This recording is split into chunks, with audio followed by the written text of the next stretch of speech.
last time on stream, we did the start screen, like level select, stuff like that. And off stream, I fleshed out a sandbox level, a lot of items, and the shop rework. Sandbox level, I think I was talking about doing it last Tuesday, and it's been hugely useful for testing. For an example is I like working on all these different items, right? Um, and like, what was I gonna? I didn't want to have a pattern where I have to actually go into the game and do the start sequence and then gather enough money to buy the item and then set up a shop so the shop is like guaranteed to offer the item. All that junk would have been very tedious and slowed down the item stuff a lot. So instead, I have this sandbox level where you can just give yourself any item and you can also spawn whatever enemies to test out that item on. So as an example, I just start with the time stop thing. I can spawn in a bunch of dudes, check that time stop is still working. Maybe there was a bug with like dash killing stuff during time stop. It's really easy to test here. We can even like, if we don't want to wait the 5 seconds to get it back again, we can just time stop and hit reset CD to do it again. So yeah, all these they're not in a necessarily final state, especially visually, but I do have like the basic functionality of all the active items here. So here we're working with this like fireball. It orbits you, kills stuff. Let me spawn in some more dudes. And I gave everything upgrade levels. I thought that might be a good way to have some more interesting type stuff in the shop. And sort of shared technology where we can make like the tech to do one version of this firebomb, right? And then it's points. And then it's pretty simple to make the parameters more aggressive to have a much stronger version, right? Like that. So, and then also in the shop, which I'll talk more about later, but I'm always gonna offer. Ooh, that's not right. Oh, yes. I guess it had already rolled this from before, but since I gave myself this with debug controls, it's not an upgrade. That's fine. That's not. I'll get more in the shop later. But the point is, given like an upgrade track, sort of like is forward-looking. So you're like, you might be like, oh, this is kind of. I don't mind beaming people. That's kind of cool. But the implication that there are like two better, like more extreme levels of the beam, I think gives people something to strive for. Like something that like you might like start to play through the game thinking like, I want to try and get the level 3 like beam or whatever, which is instead of a beam to the side, beam in all directions. There's still the work to make these have nice effects. I think satisfying effects as well as like screen shake and stuff will make these feel better to use. But I think there's a pretty good variety of stuff here and logical progression for each. So I just did the feather that just resets your jump. So 1, I already double jumped. So 1, 2, can't jump, feather, can't get that third jump. And I think the final stage of this also resets your dash. So I could do something like, here, let me spawn in more guys to get. Do dash Q. Oh, I messed up the timing. Be something like, do dash Q dash. Probably more useful in a real scenario than the massive clumps of enemies to kill. What else we got? Time stop, which is the middle one, just time stopping a little bit longer. The best time stop has the benefit of killing projectiles, because I found that when you're in time stop, that's really the most dangerous thing. Without the like previous version of time stop here, see like, ooh, this guy should not still be shooting. I should investigate that. In fact, let me make a note of that. I don't want to forget it. Some mushrooms. Or I guess it's the arcing shot mushrooms not respecting time stop. Oh, whoops, I forgot you can't pause. I should fix pause in the sandbox as well. There's some control it expects to have that it doesn't. Anyway, where's the shop up here? Let me leave the shop. Anyway, so time stop, like I was saying, the fact that those projectiles hang in the air is like the big downside here. I think if you like want to go upwards, this path may very well be blocked. So like while yes, it's useful that the monsters are stopped and won't be like continually threatening you, I can't really go in this direction with this wall of projectiles. So as a added bonus to the best level of time stop here, it just kills all the projectiles when you use it. So it really opens up a free path of just like a few seconds of you can just go.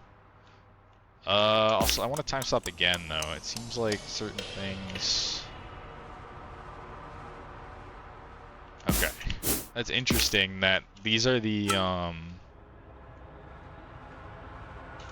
mushrooms that are not respecting time stop. But they still lose force on unpause. That's weird because it means they probably are listening to the pause, for the unpause to apply. But I wonder why the pause doesn't seem to be applying. Maybe it's just the controller, the shooting. Anyway, not super important right now. After the time track, we just have healing. So like that I can heal. This is a new set of items. It's relatively simple implementation here for the electric items, where they just they auto kill like the nearest X things. I'm sure I'll have to tweak it such that it isn't stronger than the stuff that has to actually hit stuff. You can mess with stuff like cooldown and number of enemies hit to get those things in line. Another new track of items that I didn't have last week are these invincibility items. So if I grab one of those, I just I already had the code in there to turn your glow green on invincibility, because you get like a few invincibility frames after you take damage. So if I take damage, I'm like invincible for a second there. So just using that same already built-in tech, I get invincible feedback on this item. And the best version of this, you can see there I was just running through stuff, but the best version of this actually kills stuff you run through and is longer duration. What else we got? Oh, we got a personal drone, where this level 1 guy just wanders around aimlessly. Not that useful. I mean, he'll probably get a few kills here if I spawn him in the middle of everything, just cause there's a bunch of guys around. Oh yeah, so level 1, just random, but then level 2, he gets a bit of a shoot. And then level 3, he gets much more significant shooting. I think I probably will tweak this somewhat, but I was just trying to get like the core concepts in here. So, works. And yeah, those are the 8 use items, 3 upgrades each, for 24 in total. Longer term, maybe, if I'm feeling like it's not enough variety, we can look at it more. But I think this is a really good place to start, and definitely good enough to put a feedback version out into the world for people to play with. A little light on the other items. I think after cutting so heavily, all the low impact items that were like highly conditional or did very minor things, but I do have like a short list for more items to add. There are already plans for all the boss items. That's the alternating rat and rock hearts here. And we have the boss items for the rat, the rock heart, and the bee implemented. I think this was the first hit you take. Each level is blocked, so if I spawn an enemy here and take a hit, I shouldn't take damage. Yep. Actually, I'm not 100% sure if he didn't get killed by a bullet. Yeah, I think I got him. What else? There's bees.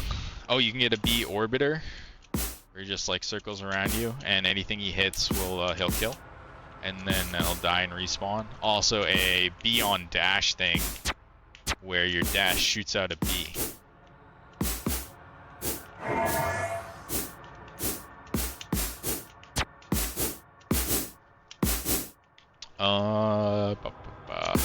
And then the rest of the stuff we have here are just, I think, items we already had that were high impact enough to keep in. So this here is explosion on damage. This is just the basic ultra shield. I cut every other shield, only left ultra shield, which is the unconditional, no nothing. It just has a recharge timer. This is a triple jump, and these are all HP upgrades. I'm pretty sure, fixed the HP between levels problems that have been plaguing me for a while. Reworked the shop.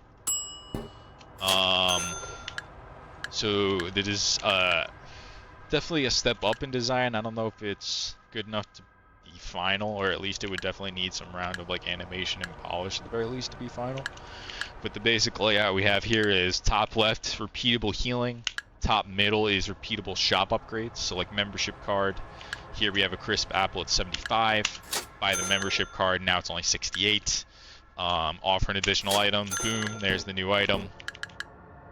Shop healing is cheaper, it'll go from 68 down to 56. Better items, this won't affect this, and I don't think this is actually hooked up anything, so I should make a note about that. Well, I guess this would be in a different note. It'll be under here.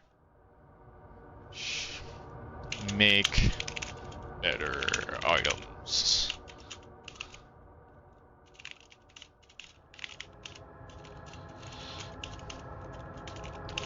Great, actually work. That'll actually just be a part of the difficulty stuff. But yeah, not important now. Just thought of it. So yeah, you can upgrade the shop. You can get increasing cost healing. And then you got stuff down here. Blue is for active item. The top right will always be an upgrade of your current active item. So, I mean, I'm already at rank 3 dash here, but if I buy this rank 2 antenna, it'll instead here be rank 3 satellite. So it's a better version of the drone. And you can see just some of the other passive items in here.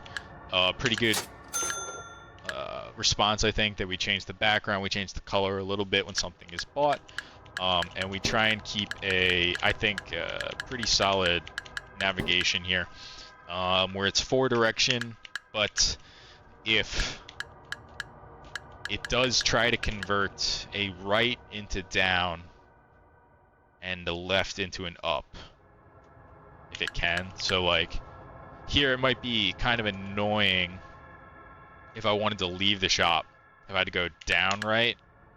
Instead I can just say right. It's like, oh, well, this is how we move you right, because the other 2 rights are blocked.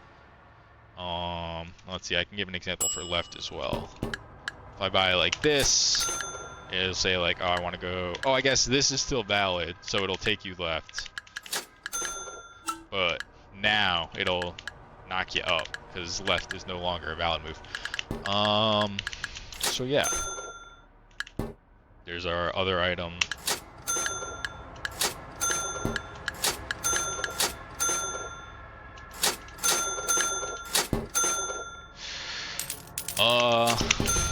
Yeah, I would say Ooh, I don't like that. What happened? Messed up.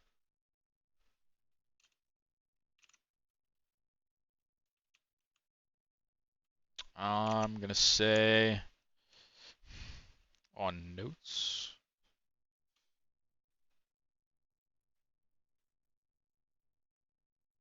Stream notes. Okay. With most of the items bought in shop, jump index ended up on an already bought tile leading to a crash. I should take a picture since I have one.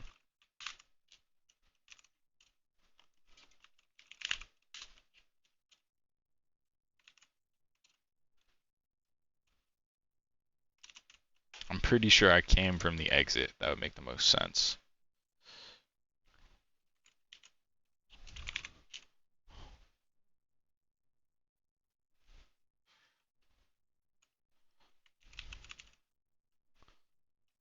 Just in case I have trouble reproducing that again in the future, just want to make a note of like the exact grid I had when I hit it.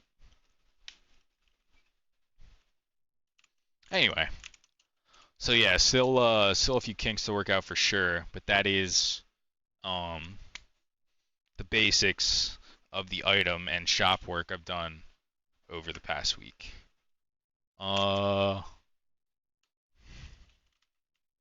So yeah, that's that bit. I think it's a good idea to just go through the game, one to two playthroughs really quick, to look for more bugs. Because I still expect the shop is work in progress to some extent, but I do still expect it to show up in the real game and work, as well as all the items I could potentially buy. So it's still it's not in such a work in progress state that I expect it to be broken, and it's like so expected to be broken that it's not even worthwhile to go looking for bugs. I think it is worthwhile to go looking for bugs. I'm not sure if all this stuff was in before.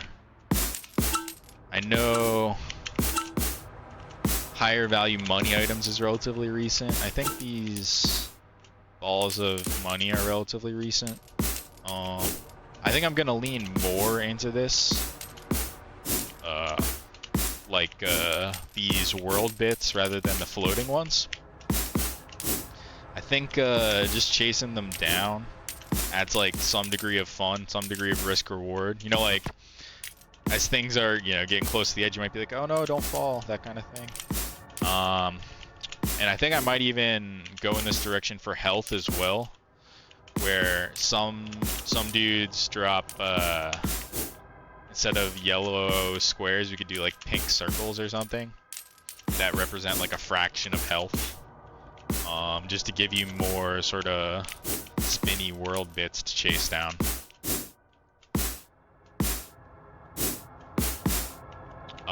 They're also not very, I don't think they're interacting with light or glow at all, but once we do our refining of light and glow,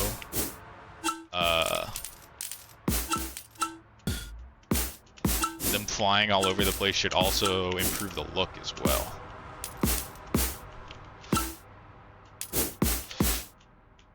So yeah, in terms of, I guess, what I'd be looking to do moving forward would be big things that are missing are the spider boss that we're going to start today, a few more passive items to just fill out the shop. Speaking of the shop, cool, spawned correctly. These are all the correct items. The healing seems to work. I should have made it cheaper. Let's grab a max health item and, oh, I don't have the money. Dang. Oh, I'm dumb. Oh. Yeah, the costs are very imbalanced. So it'll be more items, more money type stuff, including like health bits. And Uh-oh, a crash. Just loading up the rat boss? Why? There is no... Okay, okay.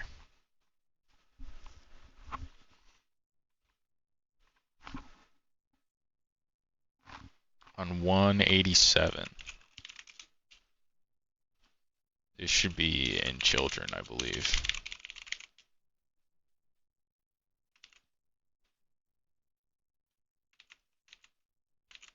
Oops.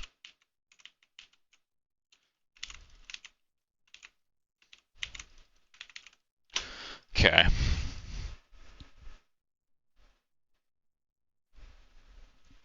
Let's just go straight to the rat boss level, see if that fixed that.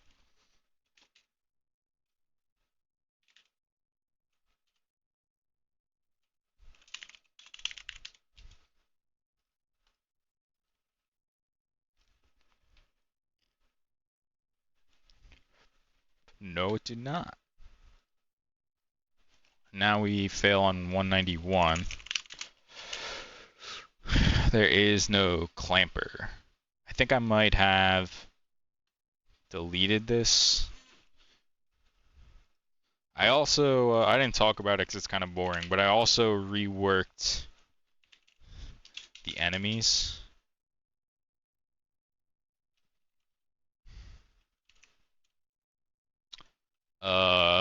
Because there was just like some laziness around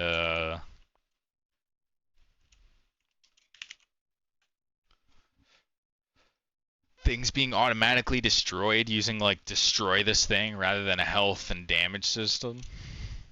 And that's bad for a couple reasons. Oh, I forgot I messed with these guys' behavior. Okay. So, yeah, neither was outstanding work related to the enemy stuff or boss ads. We can see that here where our regular rats are not fully behaving as expected, but at least we cleared out the crash there.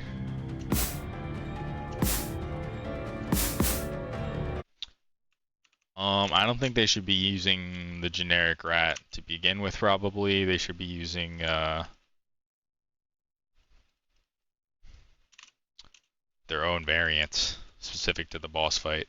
They should, so they can have independent tuning. But I'll put don't forget to fix boss add spawns in relation to enemy object hierarchy overhaul. Alright, let's go through just one more time looking for problems, because we already found a bunch of problems, you know. And then we can move on to Spider.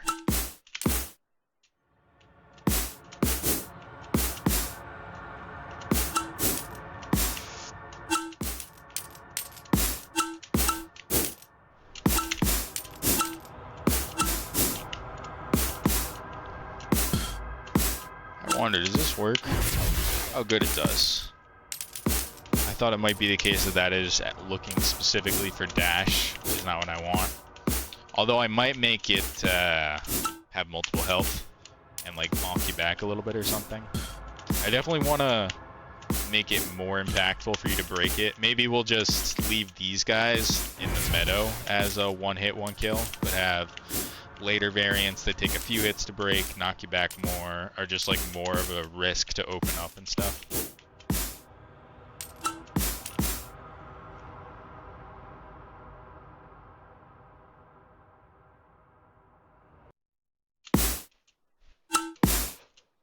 Yeah, more stuff like that, I think.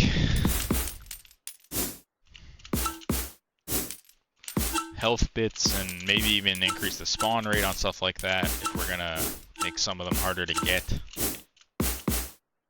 Probably need a different sprite other than this just like boring white circle. I think the particle effect in there is probably fine. And the overall idea of like a ball of chaotic particles is probably fine. It's just that the specific sprite for the outside of the ball needs to be updated. Oh, I missed the shot. I wasn't paying attention. I probably will get killed by the boss here.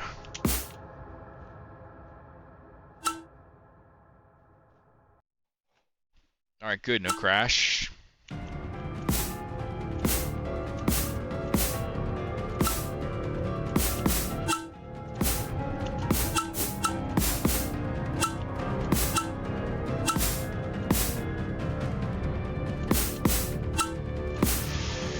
This guy definitely takes. I feel like I've already. Pretty sure. Alright, yeah, no. I was gonna say, I'm pretty sure I've already made this faster and more dangerous, but I think I need to push it even more. It should just be chaos all the time and like a burst of that where it feels like it's get to a safe spot, wait around, get to the next safe spot, wait around.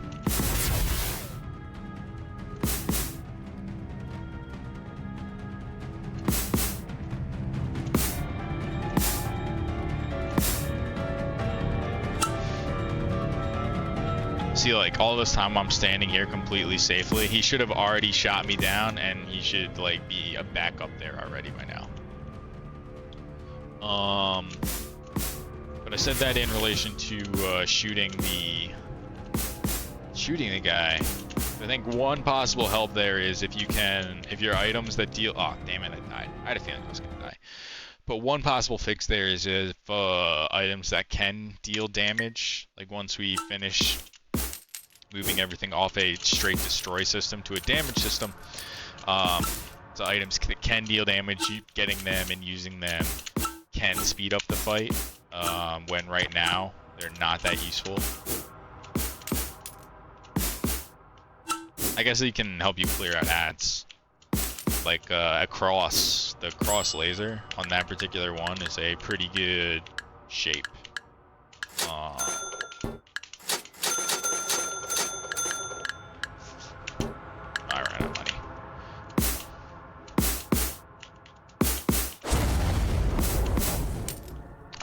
The drone in an actual like level yet. Yeah, see, for the level 3 drone, for starters, its movement has got to be way more aggressive in keeping it close by. I left it behind almost immediately. But the secondary thing is it also should probably get non-physics shots. Okay, we have hit an issue here. What has happened?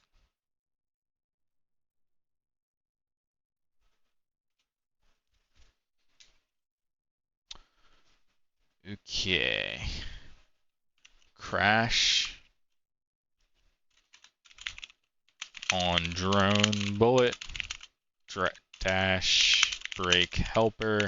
Collision with dash brake projectile. Review. Interaction.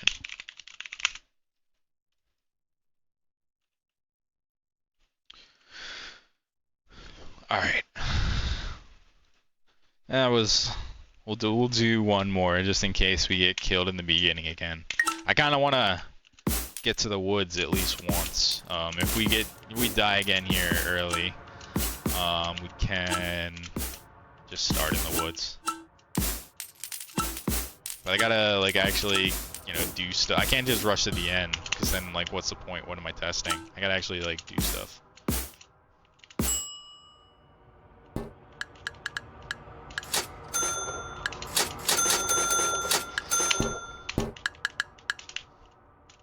Okay, so the first damage I take should be blocked. And it was. Probably needs a bit of feedback and like a sound as well, but that's a future concern.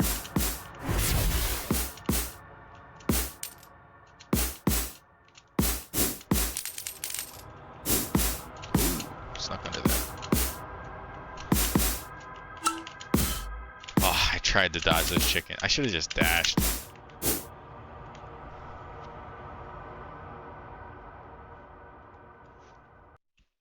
Alright, we made it to Meadow 2 relatively unscathed.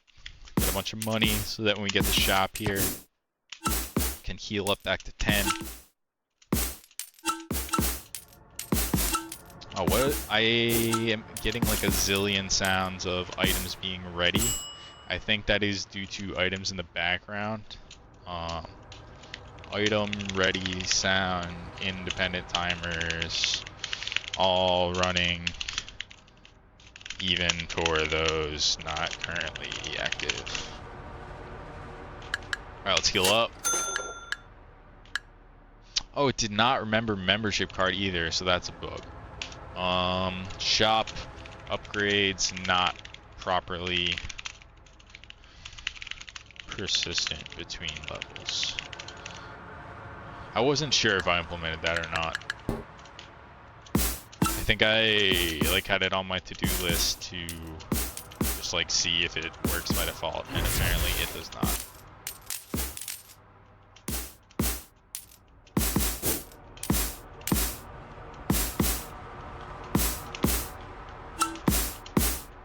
Alright, we got 9 life. We got a pretty good item.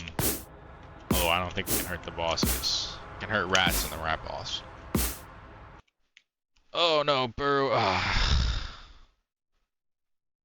This is a wise thing. I probably just need to like regenerate sound banks or something.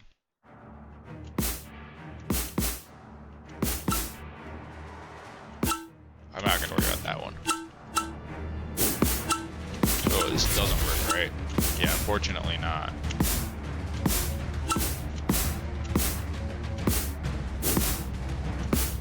It would be my intention for that to work, but still needs to be set up.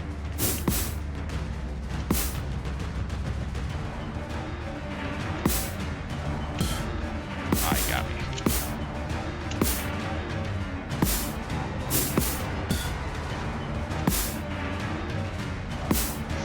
This looks kind of weird because the foliage is desaturated and like being lit, but the platform is not.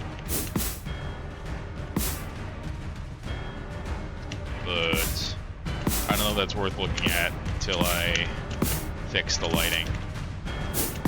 Oh, you bastard. See, I feel like I should be done now. Like one more shot max. Too many shots. And again, it can escalate more quickly, but just the overall length is too long for someone who is hitting him pretty much as fast as possible.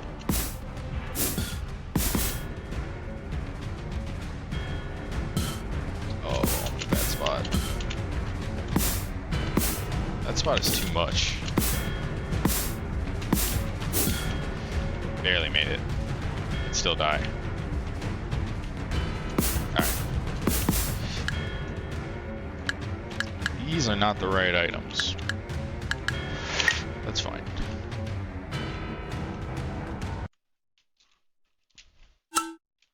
Boss reward indices are wrong. Alright, made it to the woods. God, the woods look so much better. I don't know what the meadow needs. It needs something. Shop, I can heal.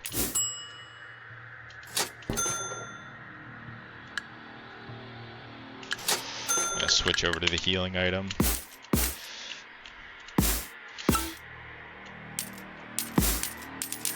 Ooh, interesting. Since I switched off the bomb while I had it running, I think I just have it forever now.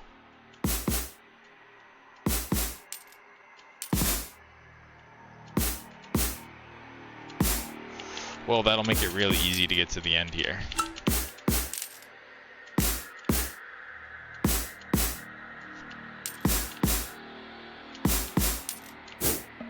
I'll probably go way between levels. Yeah.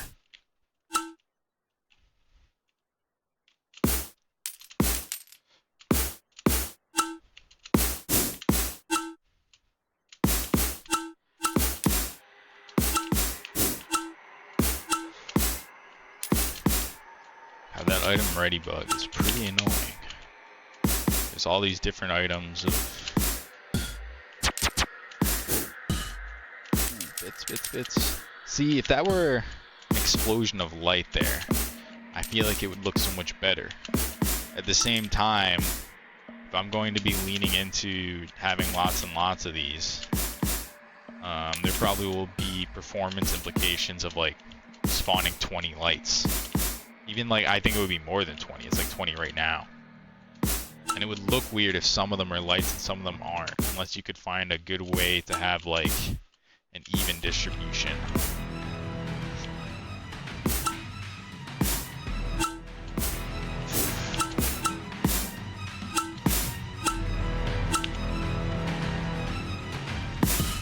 Oh. And with the healing item, I probably am fine.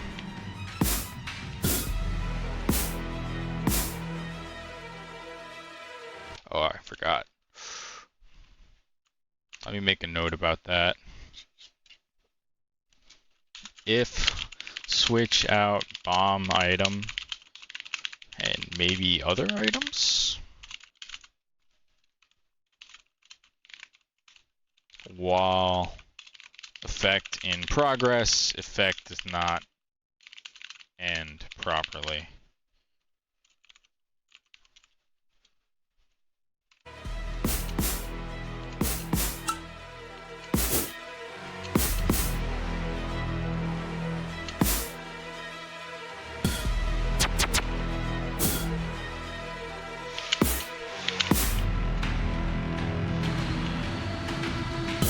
Oh, so bad.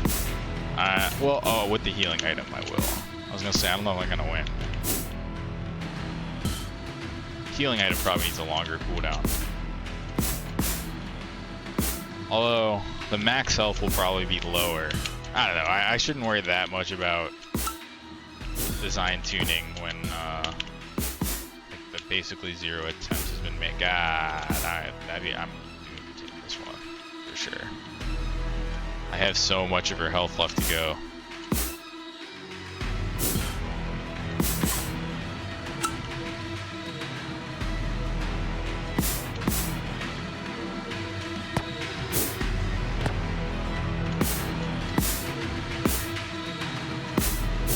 Oh, I thought I had that timing. Guess not. Dude, I'm not even halfway. This must have been tuned with some other item. I know I probably had the time stop before, which is very useful in this one.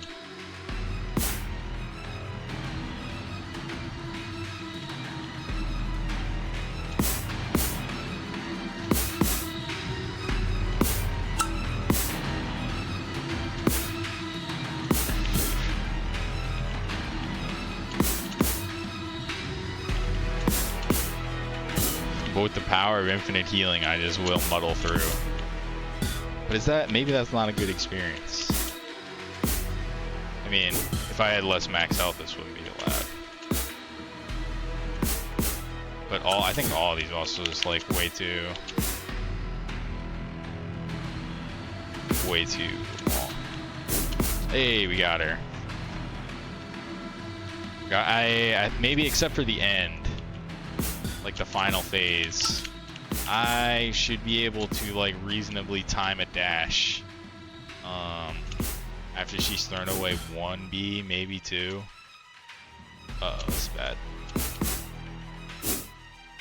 But I have to wait till like there's only 1 or 2 bees left to reasonably get a hit in.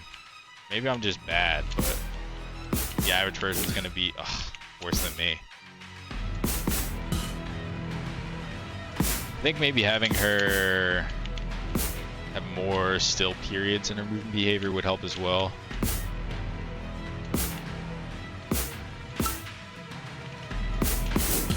Oh no. Oh no, well, that's enough testing. Call that done. But yeah, I found a bunch of stuff, which is kind of to be expected. You know, since there was a lot of like fundamental stuff like shop and items and enemy object layout being worked on last week, it made sense that it cause some ripples to fix. Anyway, let me take a quick break to grab water and go to the bathroom, but then we'll start on Spider Boss.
All right. So, fourth boss of the woods, alternate option from the B would be spider. Let's see if we can bring up the spider.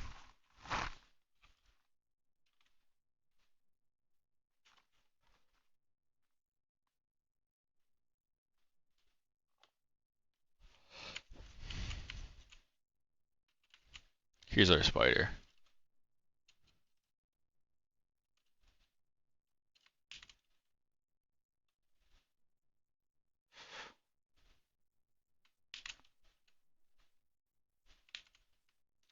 Wow, it's small. Let's make a bigger one.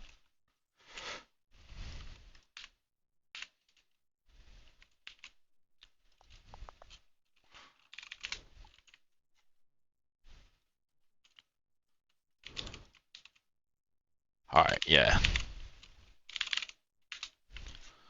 So, well, I guess I should make it 10 by 9. So it's like roughly the same dimensions. So, what would this be times 10 over 9?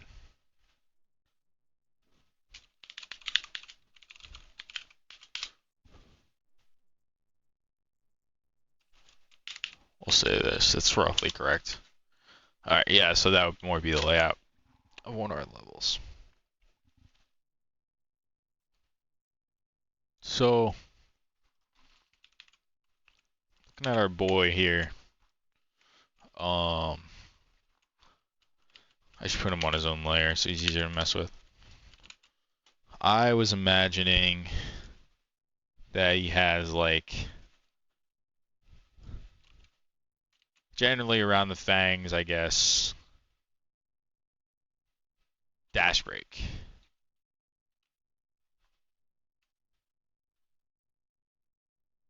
So can't dash this way. I should use pink for the player.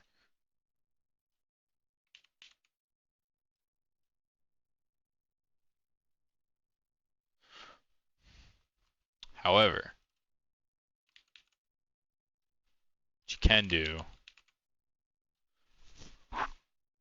is hit him this way.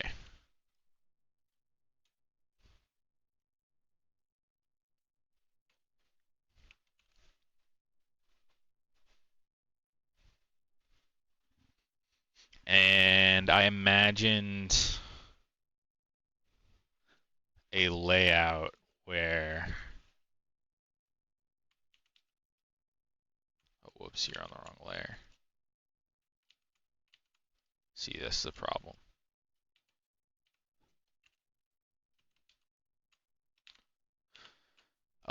But basically where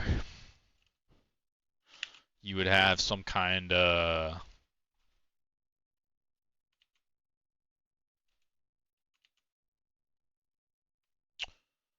structure where he could have a phase where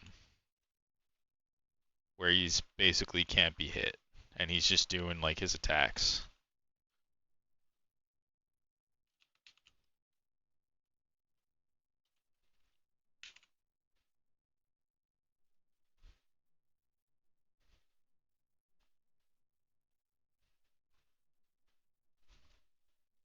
Um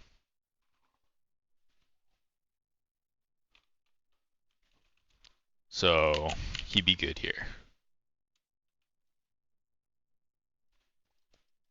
But maybe going to another cave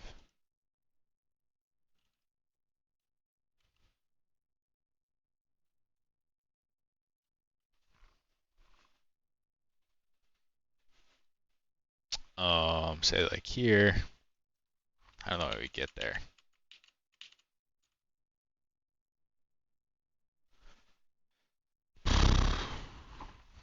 I guess it has to be flat. I mean, I can have him jump and stuff.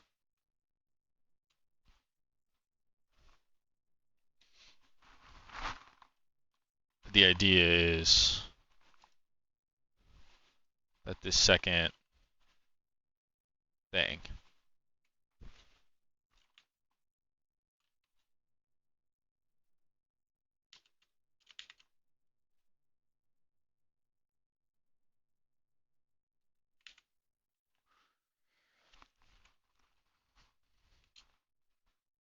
would have like him like going this way.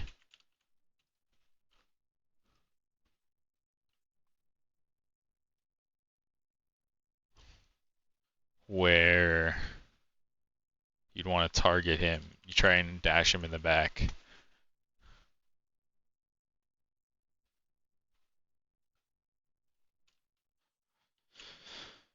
Um,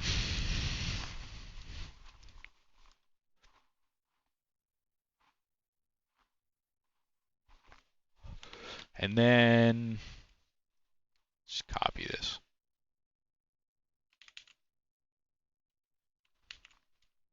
Except for some of it.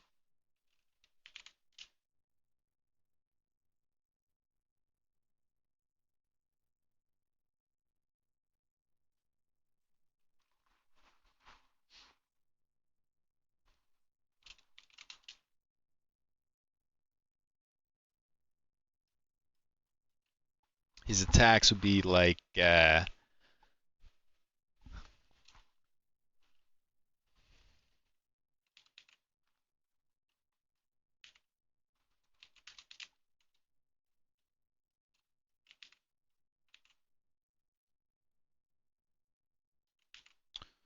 twofold. You would have a close range like attack here. And then you would have, I think, a longer range projectile type attack.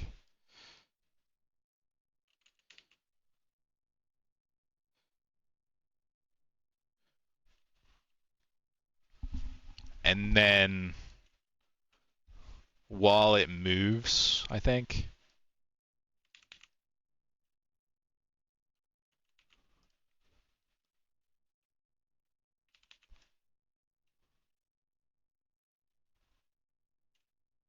you would have it be covered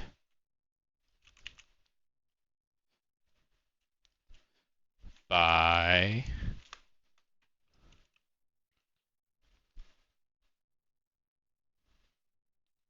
spiders, little spiders.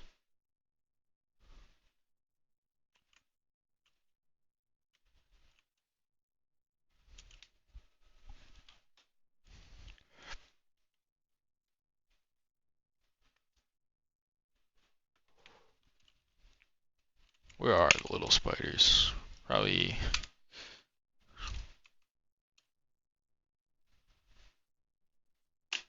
Okay, yeah. One day this file select dialog will.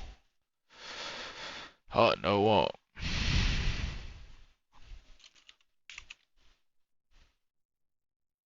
Alright.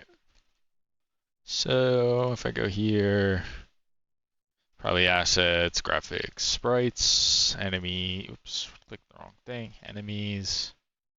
What was I looking for? Spider. Oh no, that's spider burrow. That's where the spiders come from.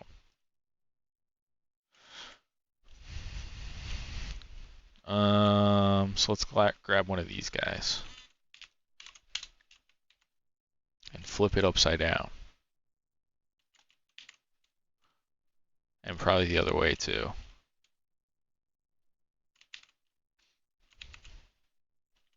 Oh right, we have to increase this by 8.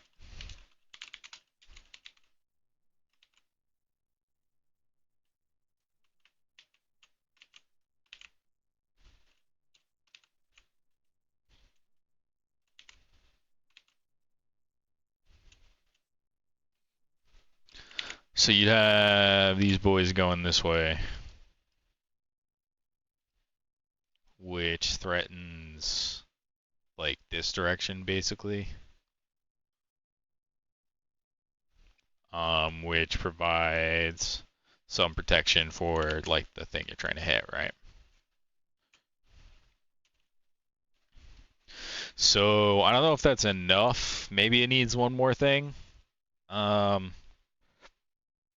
I think that's enough to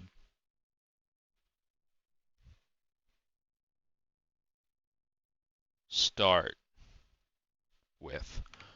But oh, whoops, did I? Oh yeah, I did.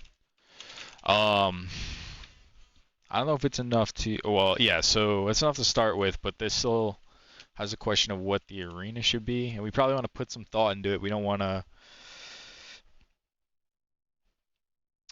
What's the word? Have to just do it over. So let's make this way bigger so we can just have it all on one canvas.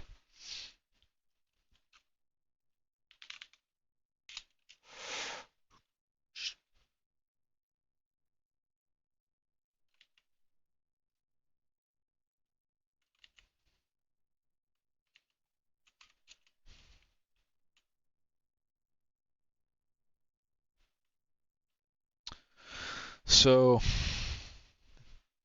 we want sort of distances for it to cross. These distances don't have to be perfectly horizontal. In fact, they probably benefit from being slightly not. But they can't be that wildly different, probably.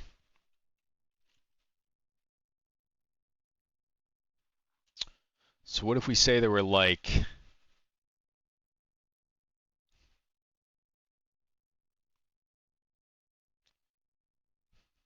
one main way to go through,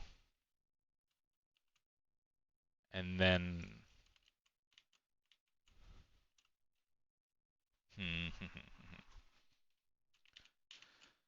one main way, but it's like a Tetris piece in height, so you can do a little hop here.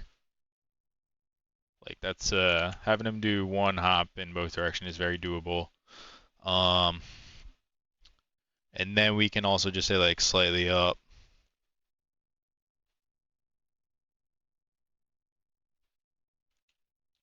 Or maybe you should do slightly down.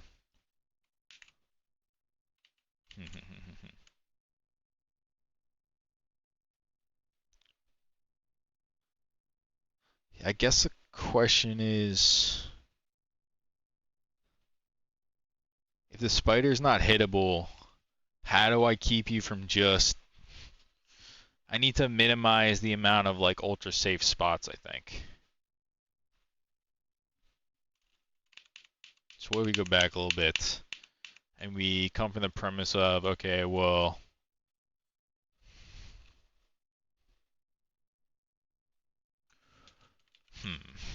I was gonna say decrease the space, but I don't know if that's exactly what's needed.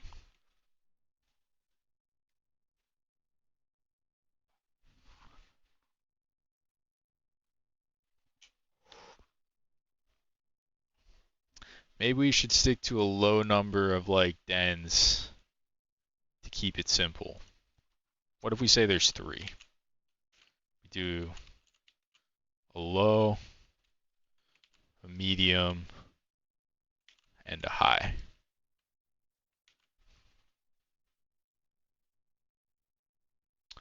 Well, this always means he's going this way or this way. Like, this would never happen. So, are we fine with that being the only, like, with the directions of movement being predictable? I mean, it's not even clear. I guess it would be something like this, this, and this. And then it can hop, hop, hop. Maybe with one ways to fill the gaps. But that this is still, if you're here, this is safe. If you're here, either of these are safe probably.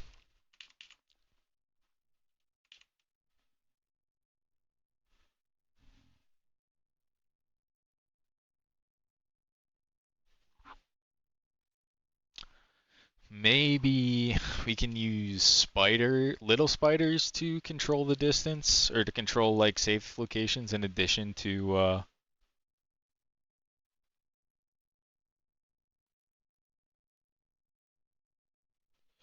having them sort of deal with threatening space while the spider is vulnerable.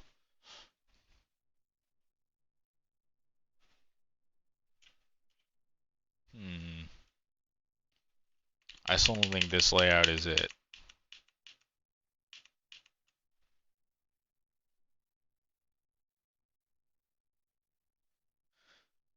Maybe 4, so it can just be simple. 1, 2, 3, 4 with a middle guy.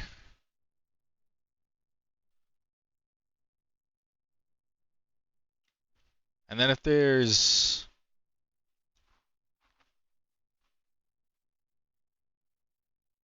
can maybe, like, if we're doing like a little wall of web to... oops, I want that to be black. If we're doing a little wall of web to, like, give the spider a safe zone of, like, if each of these dens would have as invulnerability, what could maybe be done is you could push that outwards like this, so you can no longer even stand in places other than the main way or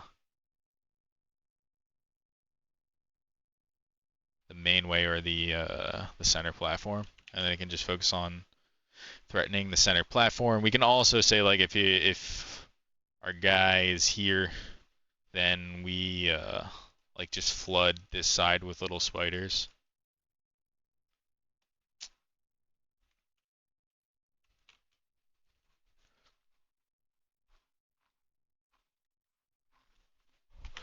And then I guess there still is a problem of from down here, the main platform might be hard to threaten, but I think that's just a matter of decreasing this distance, like so moving this up a little bit, having it overlap more. Where there's the tall ones can go higher if they need to,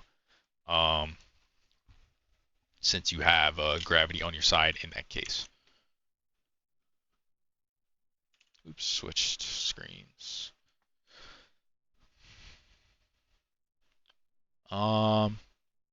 Okay, that's probably enough to like get started with something.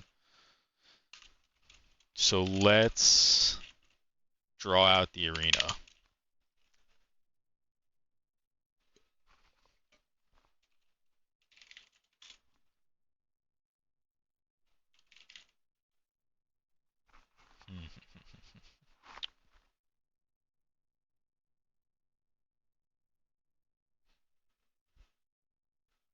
trying to think if if it makes sense to just start from nothing, or if there's a boss I should base it on.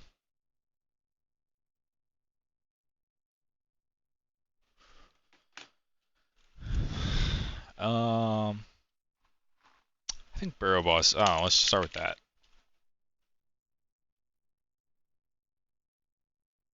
Burrow Boss. We'll duplicate this. Call it Spider Boss. And then we'll go look for Spider Boss. Okay. Yeah, because this kind of has like the concept of a center platform. But I guess we can maybe make this funnel upward a little bit more to like just constrain the space. We can maybe say like this is invalid space, or like move this up a little bit. Oh, let's just get started on messing with this.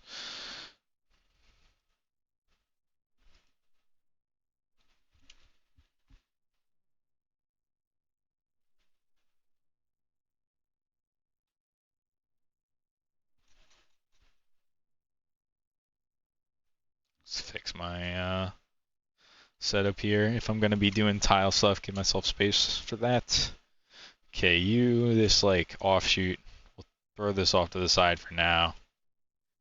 Maybe we'll want it as an example of something. Same deal with this other one.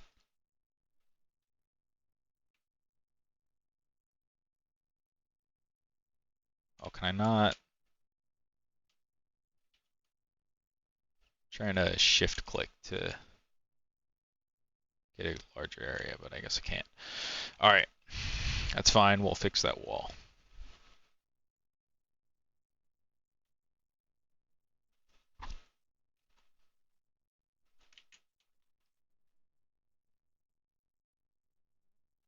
Okay.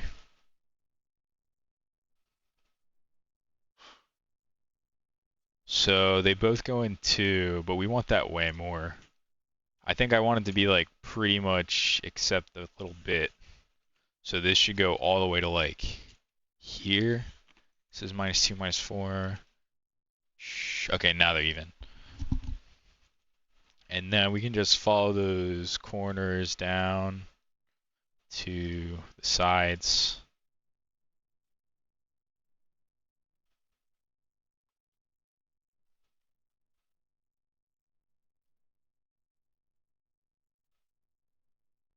Something like that.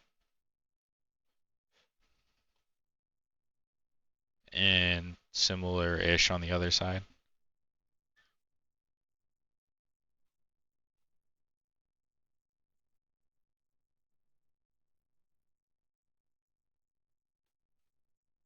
Good enough.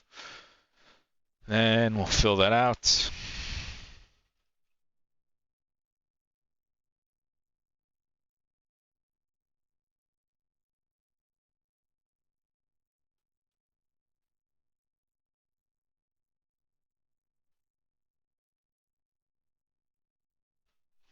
Okay.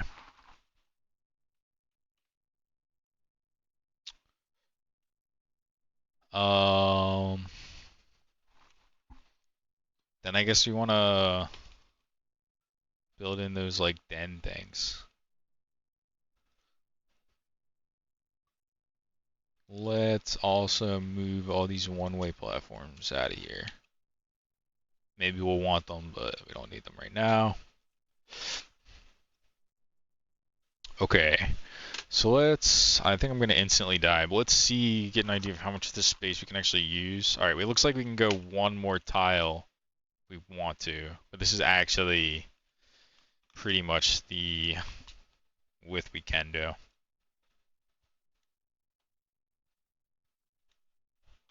So we want these to be reaching here at a closer time. So we'll just throw this up.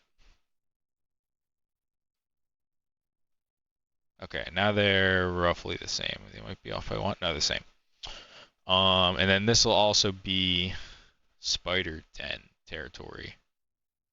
And we'll say that's, I don't know, 3 out.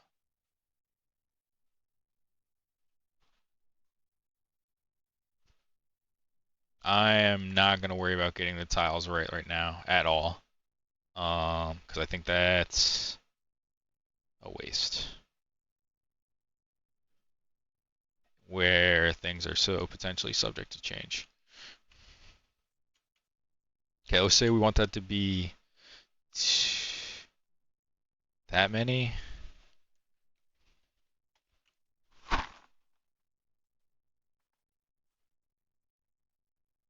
That's probably, it needs to be lower even. 1, 2, 3, 4, 1, 2, 3, 4. So this is the middle, but maybe these should go out more.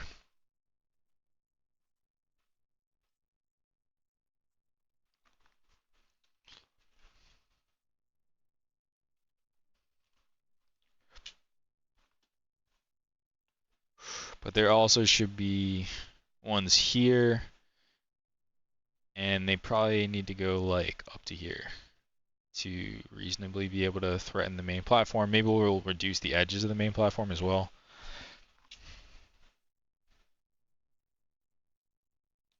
Say it needs to be 4.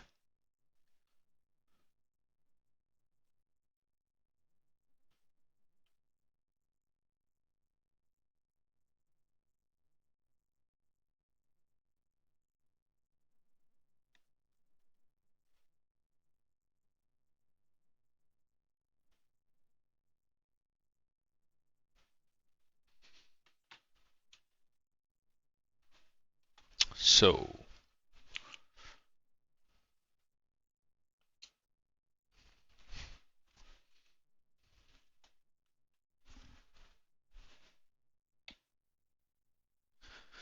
probably move this down one more.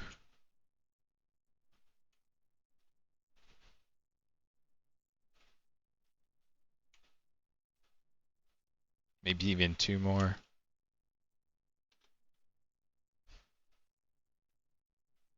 Oh, now it's pretty hard to get up there. Maybe we'll throw in some one-way platforms for that purpose.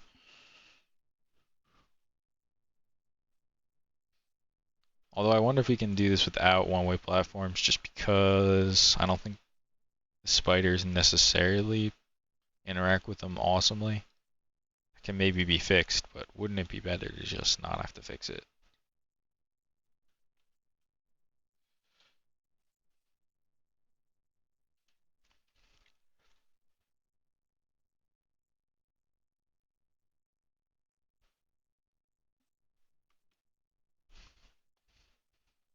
Uh,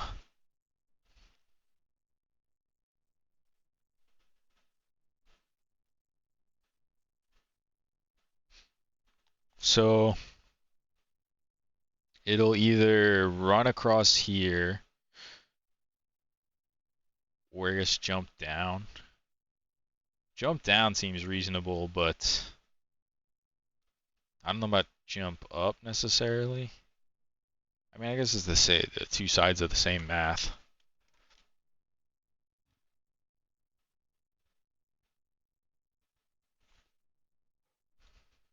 I don't know. I'm gonna have to. I think this is a good enough start. I would have this go down to the bottom, I guess, though.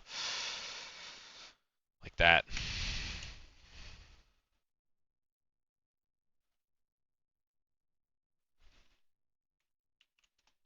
But, yeah, I feel like any tweaks beyond this, I'm gonna have to get, a dude in here and actually, like, running around to see, like, what's working well, what's not working well, shit like that, you know? So, we're gonna call the basic arena done. The next thing is, I don't know if you noticed, when I try and play the game, I am getting a crash. And that is because we do not have a level object for, or a level script object for our level here. It's gonna try and find something called like spider boss level, and it's gonna fail because we haven't made that yet. So we make that level object, and I think we also need to, if we want to make it a boss level as our like base class, we are going to have to set up like a skeleton basic boss controller script for our spider as well. So the next goal here is basically get this level playable, be able to run around in this level by setting up the necessary framework that the game assumes will be in place. So, start with the level. Let's find our burrow level. And we can use it as a base. So let's duplicate that. Let's rename it Spider Boss Level. Let's open that up. Okay. This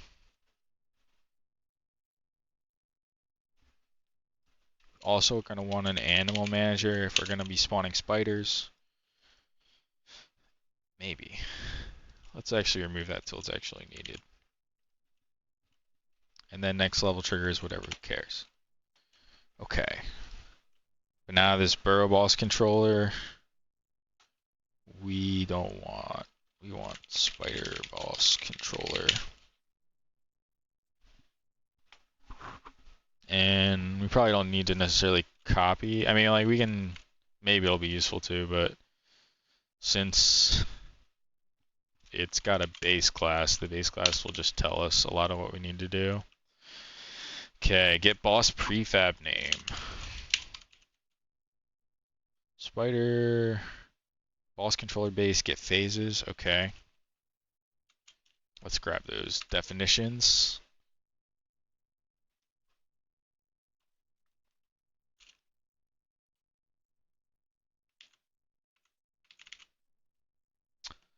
And what was the other one? It's prefab name or something. Yeah, this one.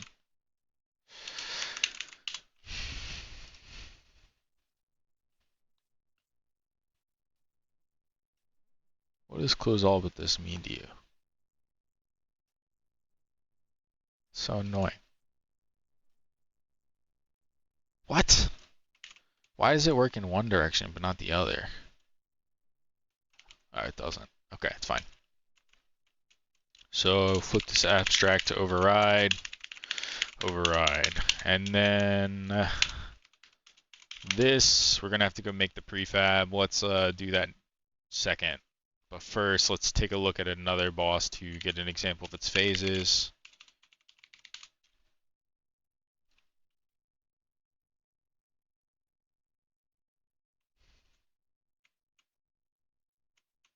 Okay, so yeah, it's a combination of like timings and coefficients, just a way to make it simpler to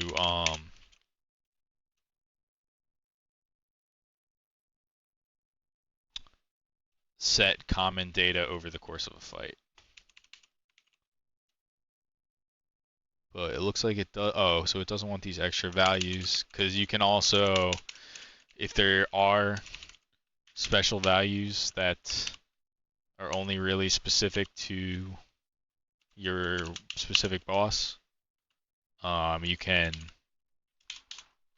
inherit from phase base. And oh, this is the wrong. We need return new. Wait. Are you? I guess it's only being called once. Should definitely make sure it's only being called once.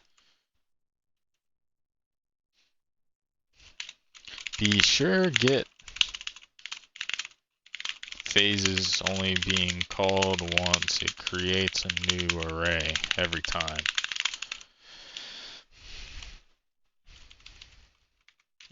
It's fine for it to do this if it is only being called once, but if it's being called multiple times, we should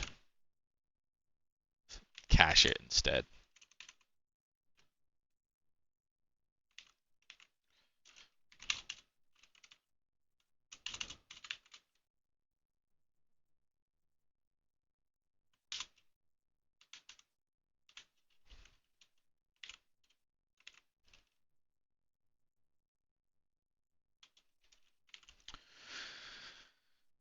Okay, no attack data, but we'll leave one as like commented out. Maybe it'll be useful.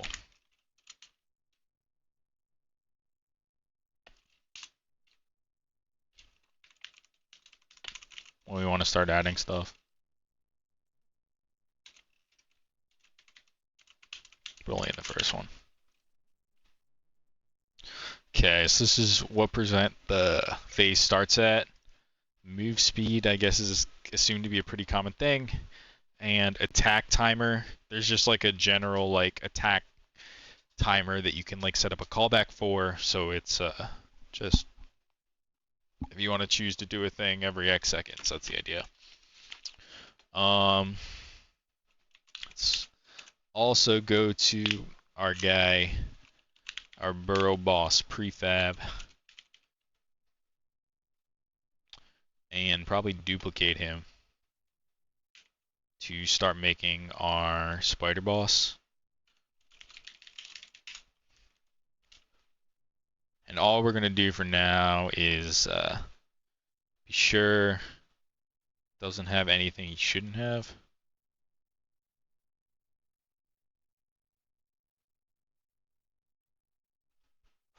And then give him some other sprite. Do we have a spider in? No. Let's get the spider in. It'll only take a second. We already have it open in Paint.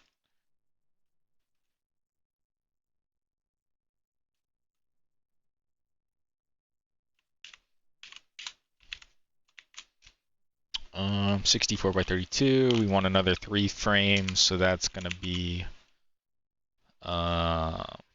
48 more, 8, so that's 80. Oops, wrong way though. Oh, so it's 48 on this, so 8 brings it to 72, 4 is 11, 12. That was not right. Wasn't it? Oh, but they're not 16 wide, they're 32 wide. So we actually need plus 96, so it's 128 plus 32, which is, I guess, 160. Yeah, that looks smart, right?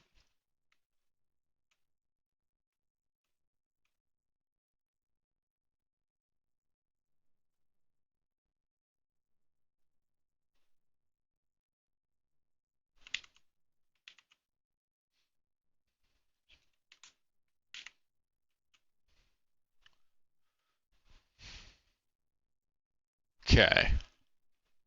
Let's get rid of the extra background we don't want.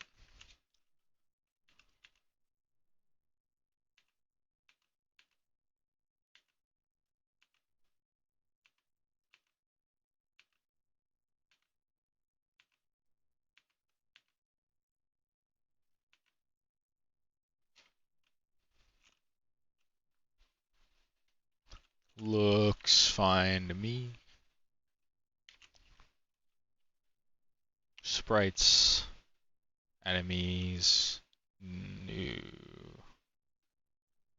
I guess I can just go under spider, right? Spider, big spider combined. Then we have to go set the values of that sprite.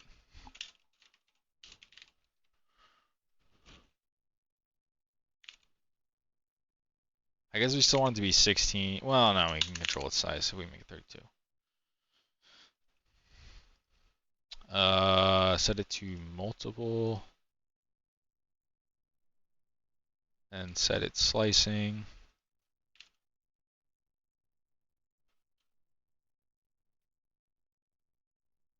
Cool, we can now set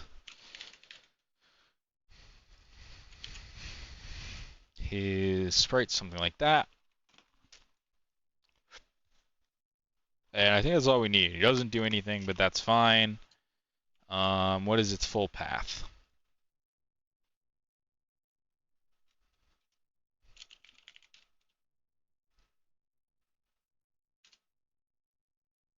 It needs to move.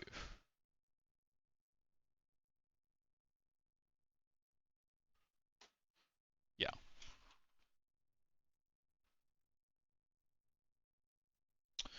Okay. So the prefab name then is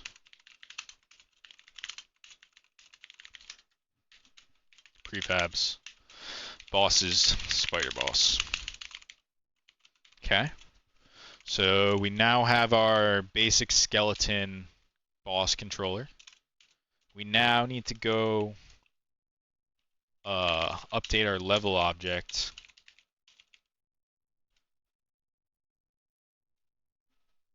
to have that controller instead of the other one, the burrow one. And there's also this burrow boss level. So we're gonna have to take a look at that. Oh wait, no, we did that, right? There's a spider boss level. Nope, just the controller, I guess. Alright, so yeah, let's duplicate the burrow boss level. I'm pretty sure this just like sets music and stuff.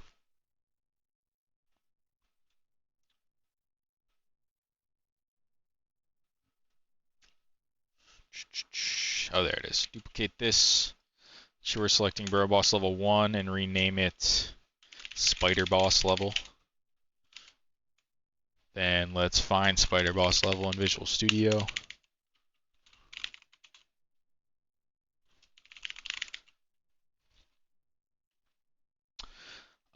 We can leave the music, it's fine, but the level name is, I guess, Big Spider. I don't know, I'll have to think of something. Just put spider, who cares? And these numbers are wrong, but it's not important right now.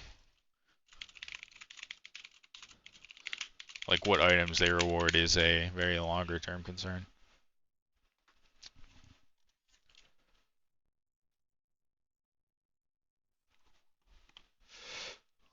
Okay, we crashed.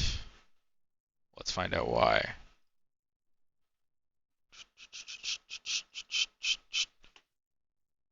What is this? Oh, I keep forgetting about this. It's the one thing left where I have to reset it on making a new level. 'Cause it's using old, very general tech that doesn't have the same concept.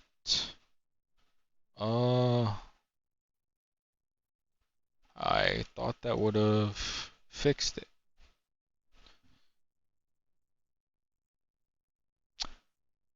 Oh wait, this is the boss thing, I think. That probably means our boss is not spawning correctly. Let's take a look at our burrow boss script. We do anything Q head? No. Maybe it's in boss controller base. Fill. Yeah, we should be getting this spawn boss. Yes, we need to spawn the boss. I think the rest of these are just doing protected override on start spawn boss.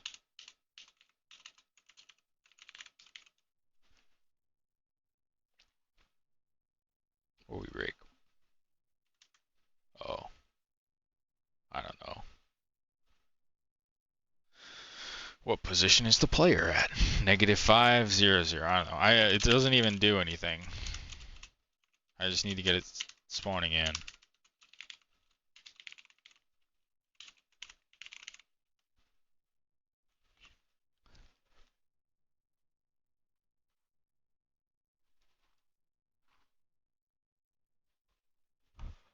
Okay. So this was not correct, I guess?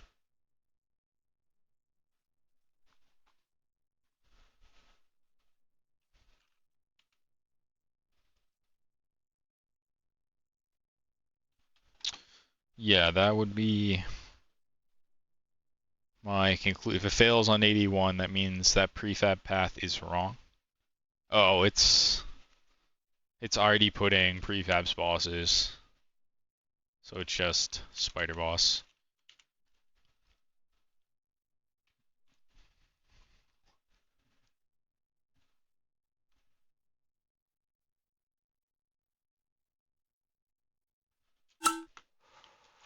Okay, there he is.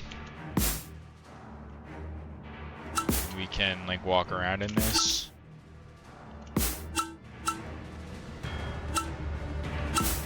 It's definitely cramped. Probably pull this down a little bit, because I feel like I have plenty of space to make it up. Let's try pulling this down too.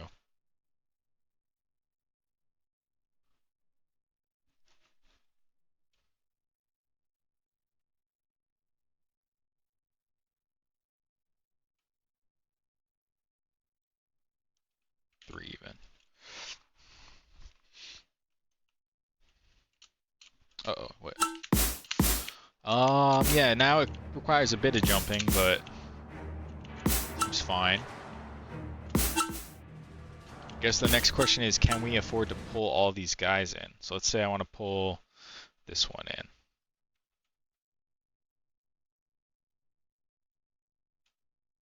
Just in one tile. Yeah, for sure. And if we want to imply a cave, we can probably even go one more.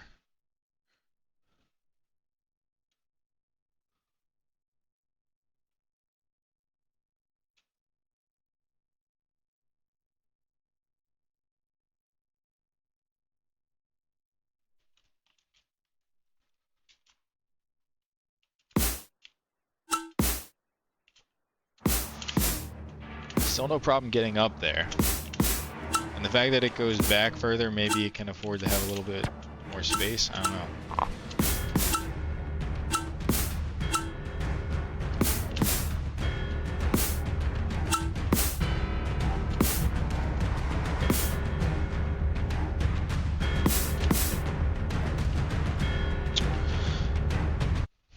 See, I think we can pull this back one, and also give you one more here. And let's take one last look at that, and if that seems okay there, we'll duplicate it across the rest of our guys.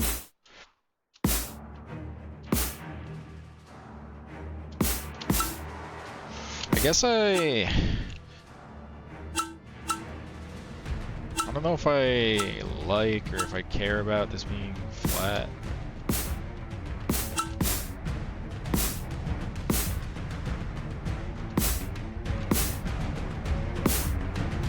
Makes it easier for the big spider to walk across, that's for sure. But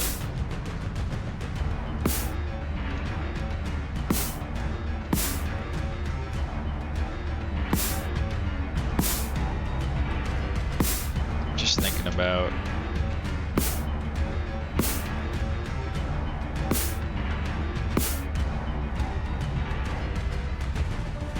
a good, like I'm just thinking about the melee attacking. It just seems pointless.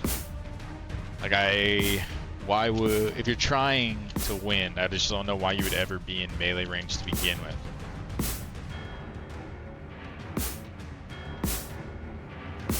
Maybe it's just like reactive instead of something on like a cooldown timer. So make it so like, yeah, you just never are in melee. And do something with the expectation that you'd be forced to, like, we know you're gonna be not on any of the platforms if we're blocking the other ones off with like little web walls.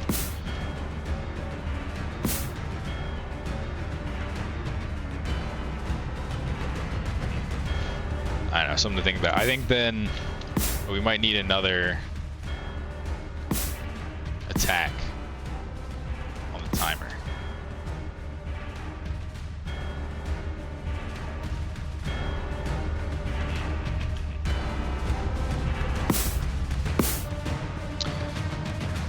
Yeah, it's something to think about, but I don't know if it's the thing to think about right now. I think we can even sort of like getting the full movement we're going for today might be a challenge. So I think we should just not worry about it. Proceed forward. Not get hung up on it.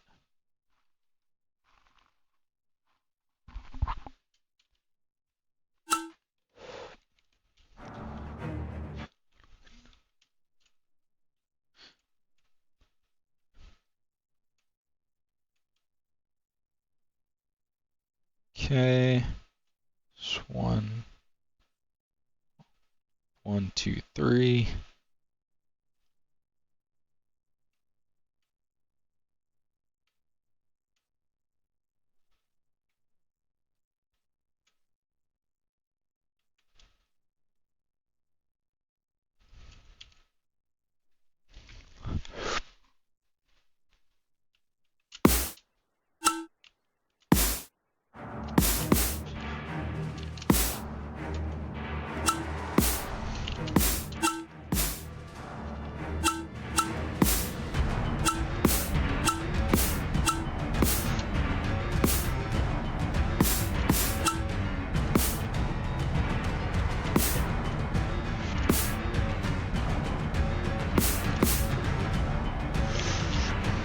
What I'm thinking, I think we probably need something in the top middle here, but it shouldn't be walkable. But it's just going to be necessary to have spiders that can rain down on the battlefield. Let's finish that. Something like this.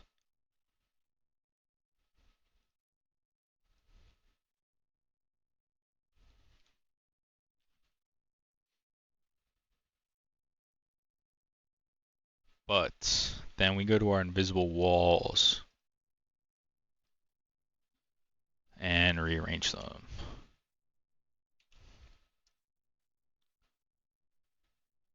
To something like this. 2.55 is probably fine.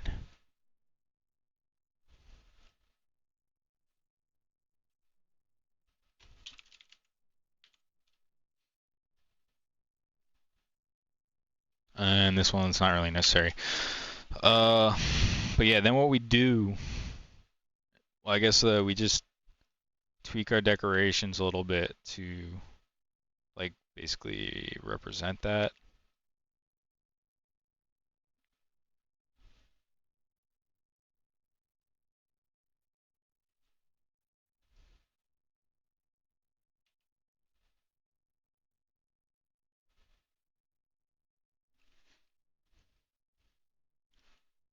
Cool.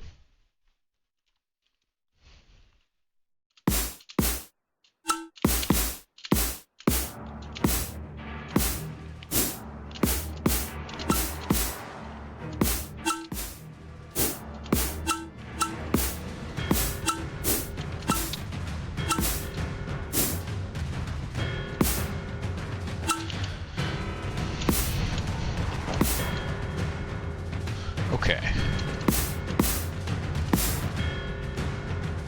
I think we can call that is done for the level and boss controller, because like we can get in the game, we can move around. The spider does nothing, but it spawns in correctly. We have its own level script to put its own music in later. I guess one check of the level stuff to make sure I actually set it. We should see the bottom left level name. Update. Oh no, it says Burrower. So yeah, something we missed there. I think what we missed was setting the level on our level object. So good thing we caught that now, because if it was manifesting in a weird bug down the line, it might be difficult to find without the context. Spider boss level. I don't think we have a, yeah, we'll still use the Burrow Bank because we do not have, we have the spider music available, but it's not set up in like a sound bank yet, and I don't want to risk messing up Wise right now. I like to do sound things in large batches, so if there is any additional overhead type stuff, I only do it once. Alright, so now the level is properly set. It said spider. So yeah, the next thing would be these boss behaviors. And I think the easiest place to start there would be the invisible wall. Move, spawn type thing. And then if we get that, we should have the like spider movement cave teleport maybe.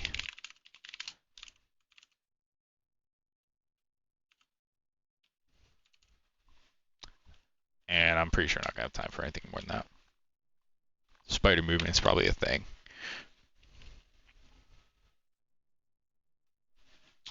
So let's take a look at our invisible walls. And let's copy them. Call this spider wall.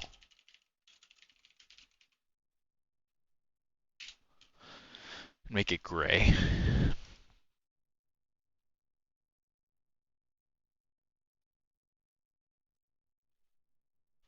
And visible. It needs to be a lighter gray than that. It's not noticeable.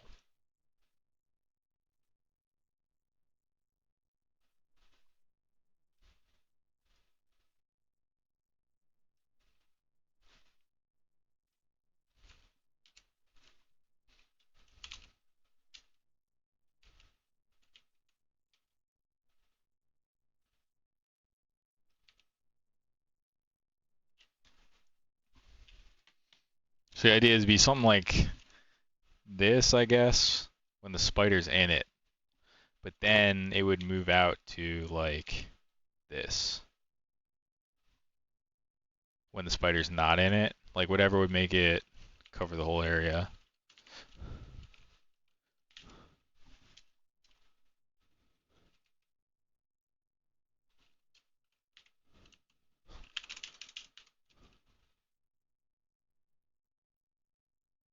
Maybe it doesn't even need to, I mean, you can just block it all completely like that.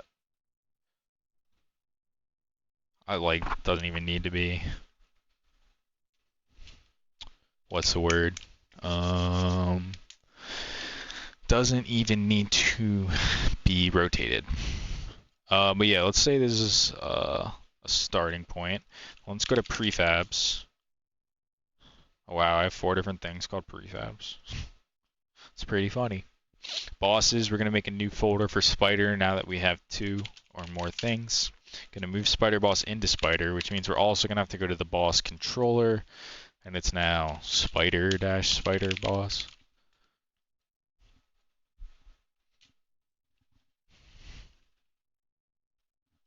We're also going to have now spider wall. So private game object and wall prefab.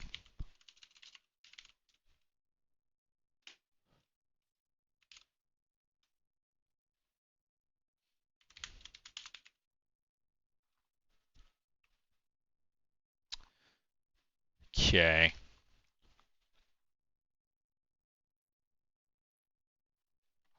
Is going to be equal to utility.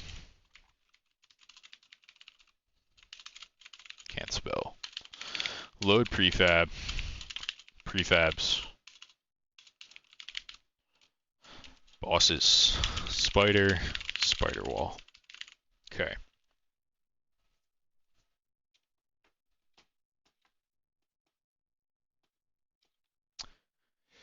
Now, let's have it spawn them all in like the closed place.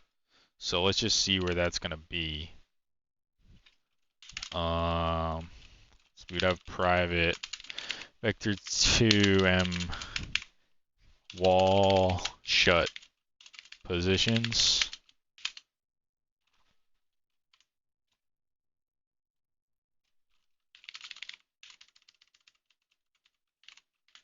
I don't think I can actually do this here. I think I have to do it here.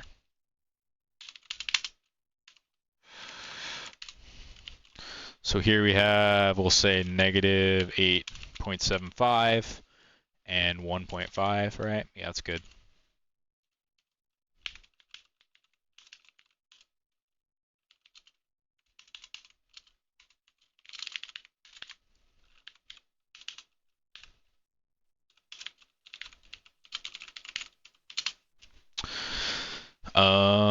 Then next we have 8.75, 1.5 would probably work as well. Yeah. So it's just not negative. And then down here, let's move our tile map in a tad, but only here. 3 is good. Because then we can give this like one more.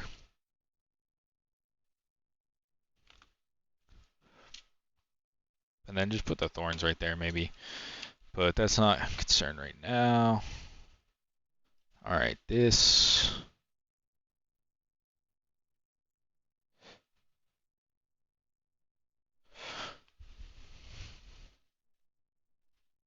It's probably fine. And this is at negative 9.75, negative 7.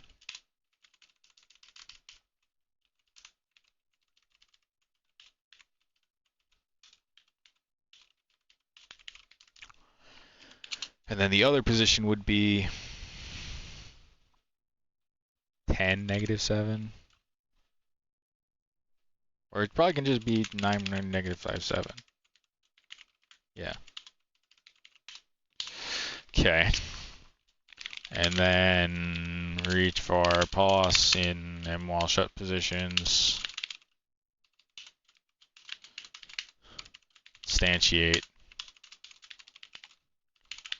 wall prefab at wall shut positions or pos quaternion identity.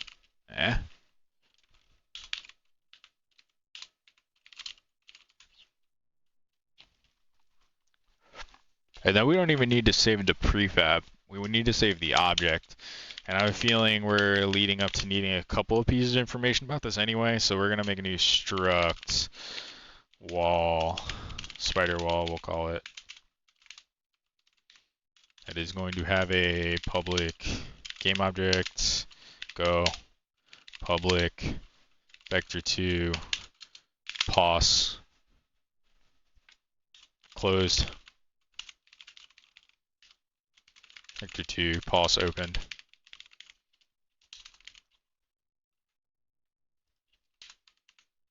And we'll give it a public constructor where you get two vector 2's in. Because we'll just fill in the game object after.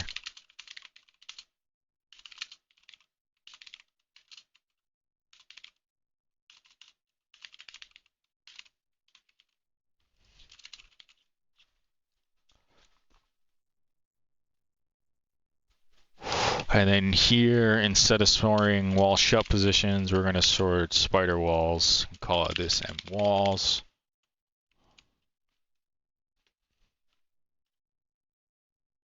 M walls.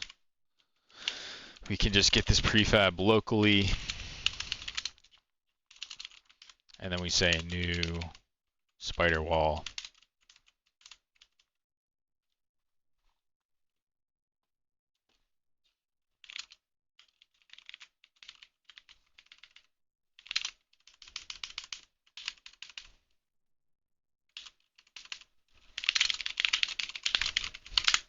We're going to need another vector 2 here for the closed or the open positions. But I feel like I'll deal with that after. Let's just make them like some guesses for now. So those guesses are going to be for the left, go more to the left. For the right, go more to the right.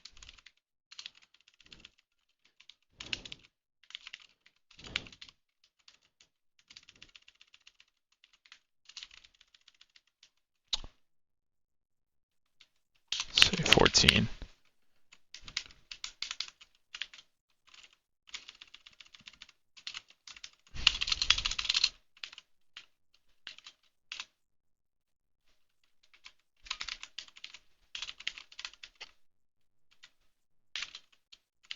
Okay, we got our walls. Say wall.go equals wall.open pos open. It's just not allowed. Okay. for int I equals 0, I is less than walls dot length plus I. Walls I dot go. Oh, I want to start with closed. Okay. So what do we expect to happen? We expect, I'll delete the spider wall from the main level, but we should still see 4 spider walls blocking off those 4 areas. Nope, we crashed. Okay. We were unable to find our spider prefab. Boss's spider wall. Spider? Did I spell? No, that's it. Did I spell something wrong?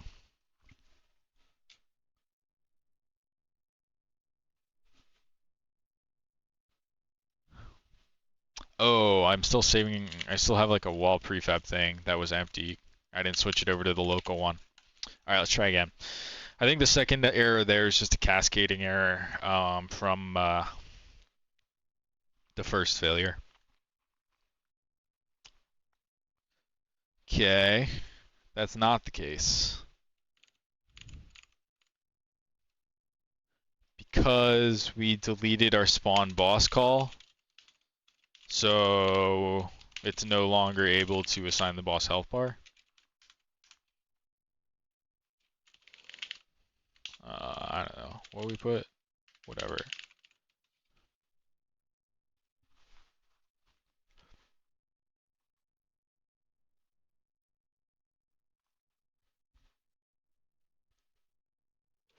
Okay.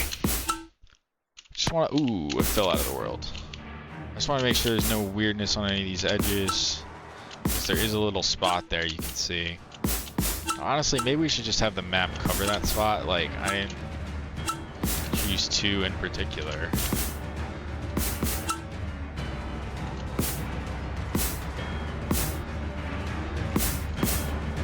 Yeah, seems fine.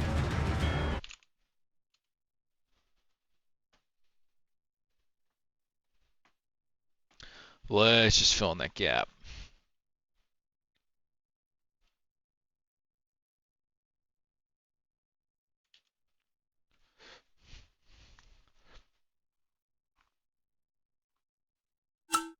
Yeah, more comprehensive now.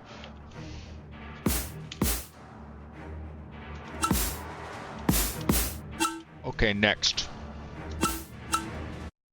What we're gonna do is pick a random position of these 4 possible positions and have that do open instead of closed, and put the spider there as well. So that'd be something like int start pos equals random dot range between 0 and 4. I guess I can say walls dot length.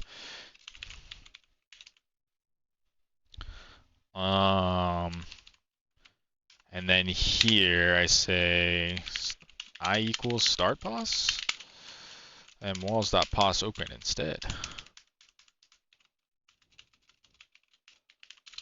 Else closed. Okay. We can check really quick that little bit worked. Yep, we picked one. And it's like roughly in the right position. I'm going to move it back one more. So let's just go all the way to 14.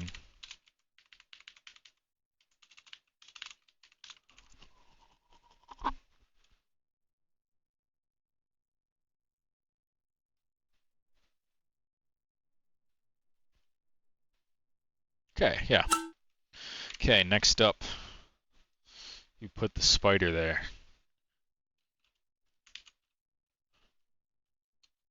Set is walls start pos. Should really, whatever, it's fine.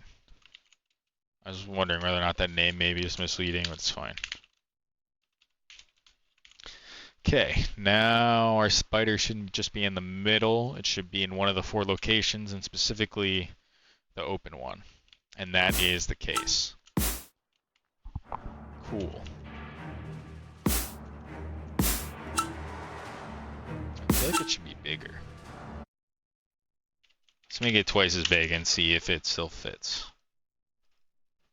Oh, it's RD3. Oh, we never set the... Oh yeah, we did, but we set the... Oh, let's go to our spider sprite. I can't remember. Yeah, 32, let's make it 16. There we go. Now we just made it twice as big. Pretty much. Although this position is wrong. Size is good though, probably. Maybe a little bit too big. But let's keep that for now. Since it fits. This should be positive 14.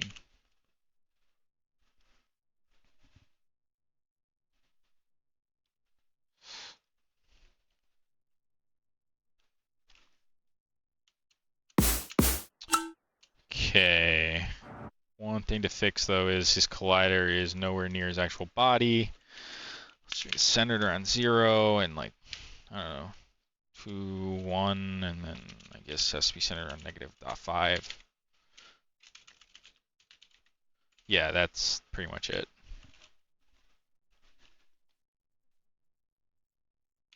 Cool.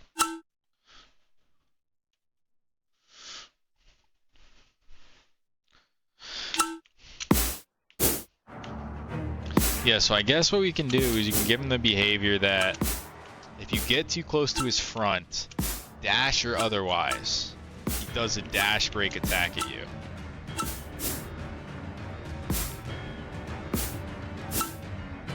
I feel like we should...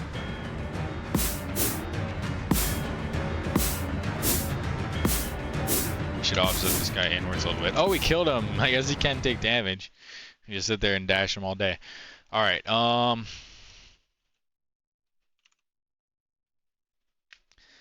let's see if we can get a good move for him in the roughly 30 minutes we got.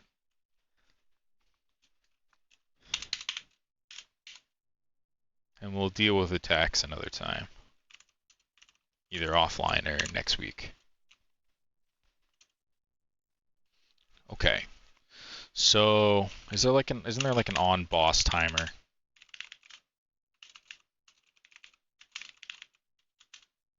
On attack timer. Okay, so we will take this on attack timer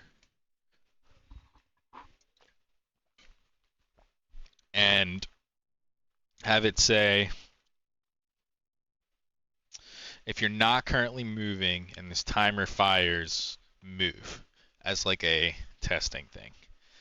Actually, hold on. Be right back, like 30 seconds here.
Alright, I'm back.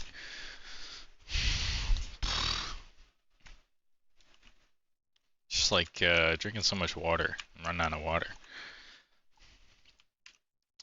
Anyway, movement, right? Movement. So, the first one is gonna be a hop. So, we need to calculate, I guess, if we want him to hop to like here or here, I don't know. I think maybe the center bit would be easier, just because that gives you like space. So yeah.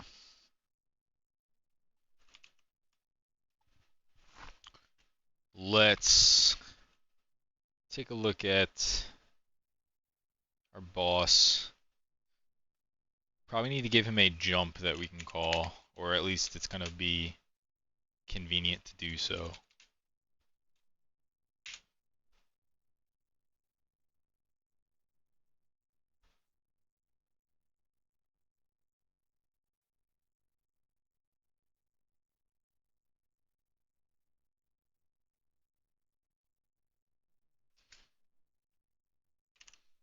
Okay. So, actually, do we even need to, if I'm just, like, I don't think giving him a jump is actually a good idea. If all I'm gonna do is just a wrap around applying an impulse, then, like, what's the point? What are we doing here? Let's just, do you have a rigid body already? Yeah, great.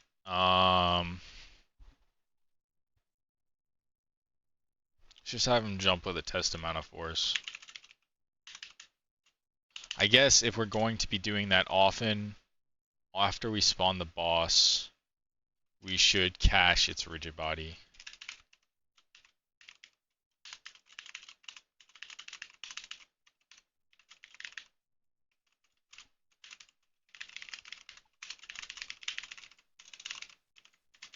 I just called arm RB.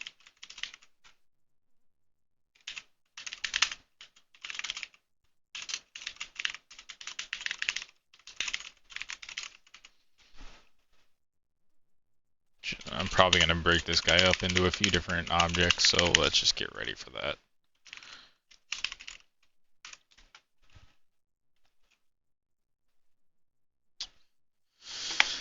Alright. On attack timer, we'll just say MRB, add force, and I don't know, the diagonal direction.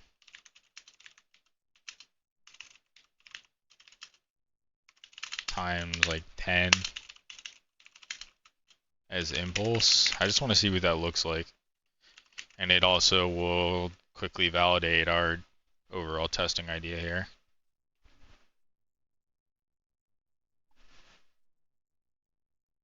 That did not work at all, even a little. What happened? Oh, he needs to be on a world collision. A world collision layer. So that would be enemy body, I think, for his main body here. No, still falling through the world? Why is that? Do you have any crashes or errors? Doesn't look like it. Maybe because we had the prefab window open. I know that can cause problems. Nope, that's not it. Let's pause and grab that object and see what the deal is. Spider Boss.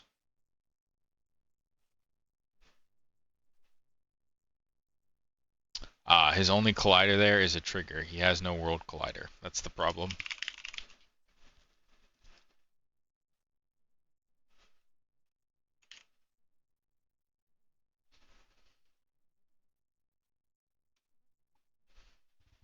Okay. Alright, I guess I didn't account for like position or nothing.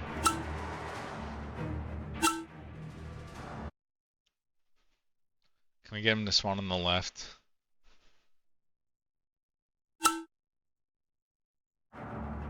Oh no, here he comes! We can probably rotation lock this guy.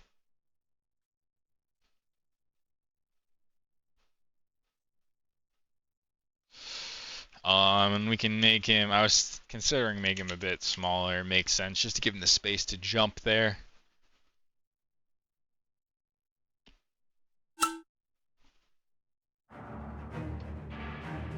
I mean, 10 is roughly correct for at least the first one.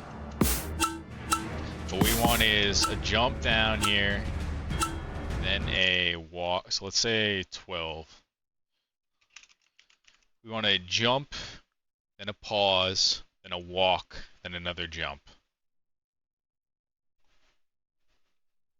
And then it'll run into the burrow and then turn around.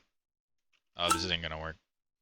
Alright, instead of just hoping he's going to be on the appropriate side, let's just start implementing this functionality. So let's add a... Well, we can infer this information. I don't know if we necessarily need to track it, because each position falls in a unique quadrant, right?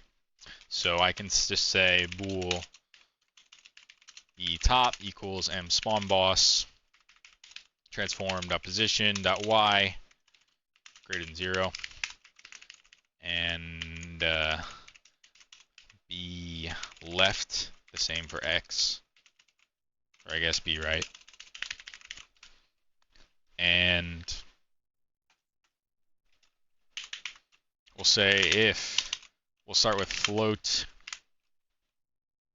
jump force is b top, then 12.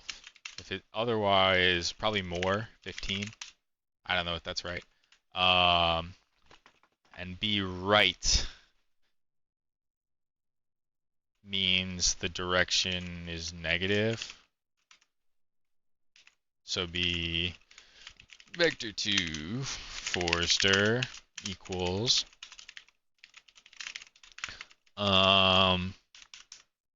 be right, or I guess new vector2 be right. If you're on the right, then going to the left is what we want. Otherwise, going to the right is fine. And yeah, ultimately normalize and multiply by the magnitude.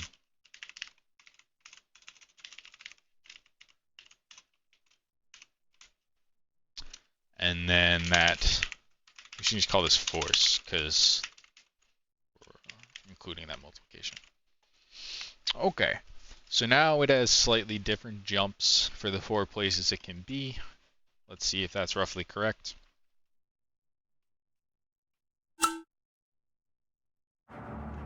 Roughly.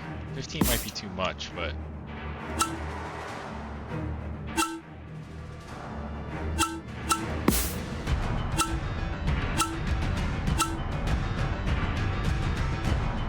it's pretty dirty. We might have to make these caves taller, but also this is like random, guess and test shit. And everything after the first jump is basically doesn't count.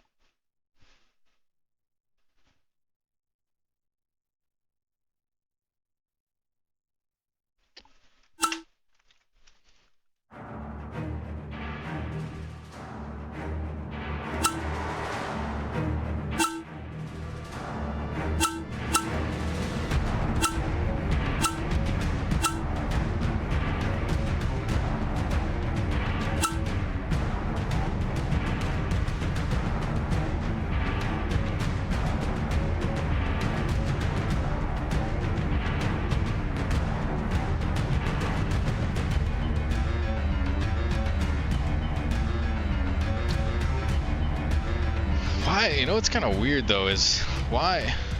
Oh, I guess like because his destination position is different every time. Like here, he's gonna jump really far because he was really far out on the thing.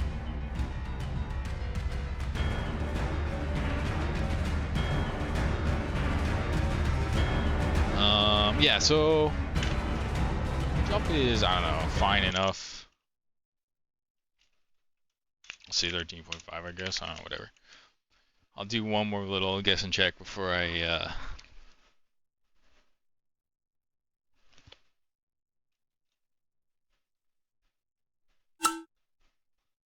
because it's like all fake if he's hitting the ceiling. Let's fix that. And maybe actually all we need to do is make the X component 2. Well,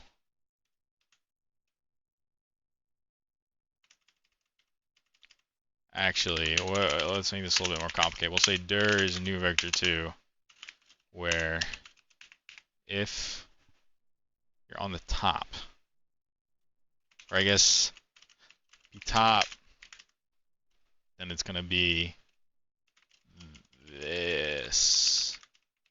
Keep this for the top, or for the bottom. So copy this, put it in the else, and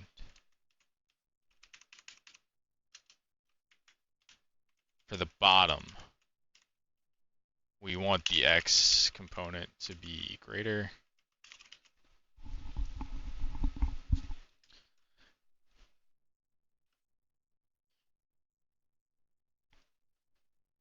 In which case you can probably do this something like that. And then it's dirt normalized times force max.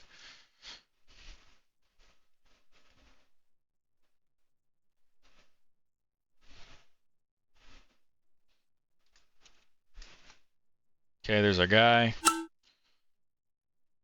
Oh, that's like way too far with the more horizontal direction. So this actually needs to be like way less. Oops, I'm on the, no, this is right.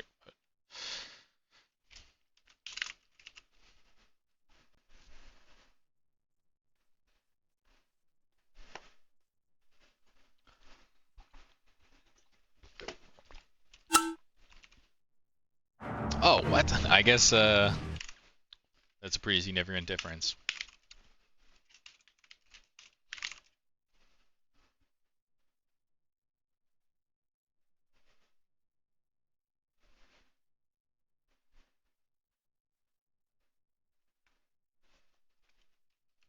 Where'd he go? Oh, he's up there.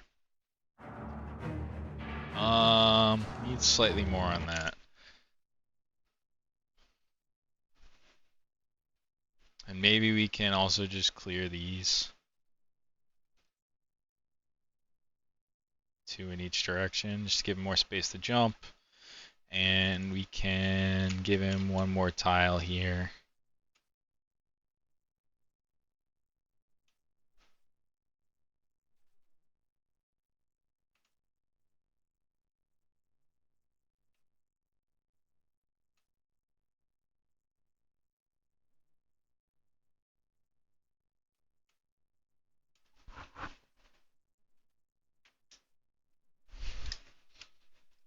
That leaves the open area, but that's fine.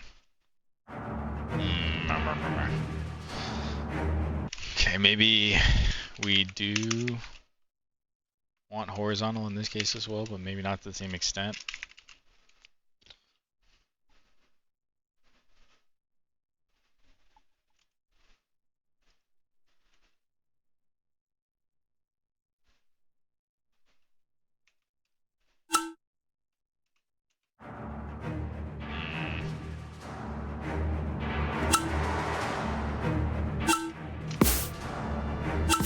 Should also have like a zillion friction. I don't like this sliding.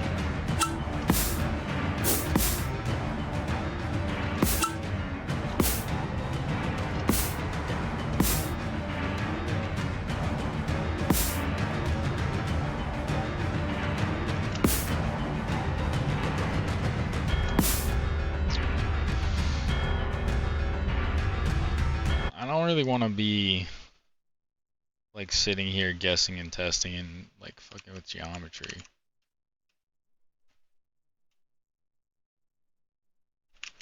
But maybe that's the only, I'm not sure if there's a better way. I guess I could calculate it with like math. Maybe it's not even that hard to calculate. I already did for those mushroom burrowers. I have a script for them to be calculating the appropriate projectile arc. So that should be fine for jump arcs as well. Okay, and that time he makes it, but these values are still too great. So we'll say 8 and 7.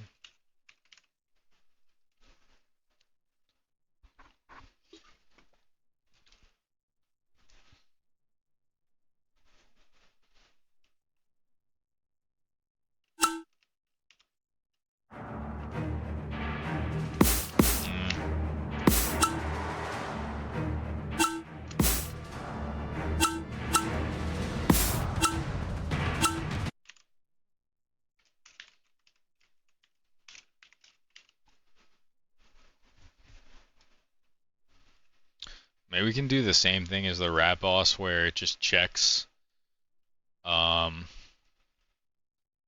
position and kills the horizontal velocity if it's beyond what it should be. I mean, let's set that up. Let's give it a bit more fudge to try and get where we want, but we would need a state anyway.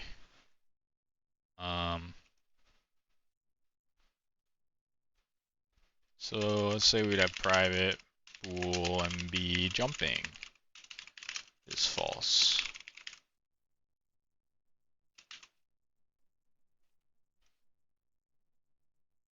I guess we should just have a full enum of states.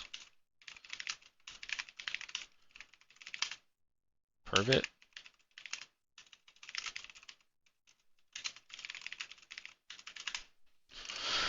You would have, I guess it's a word, like stable, still, idle, you could say. And you have jumping. Yeah, well, I guess you'd have jump down and jump up.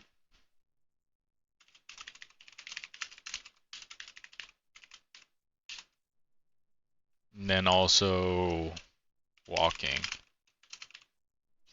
And maybe at a future time also attacking for that reactionary dash attack.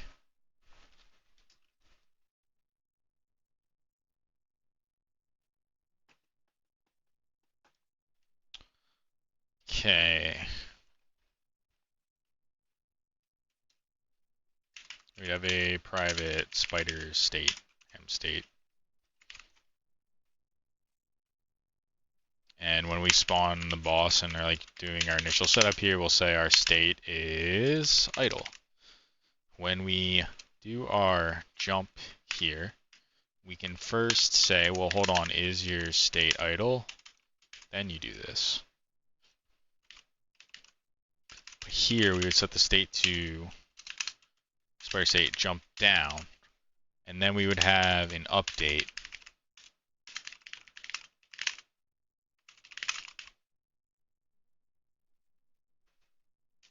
I guess update isn't hidden. I'm gonna go check. That's bitten me too many times. Yeah, there's like post update and pre-update and stuff. Why is it not offering me that?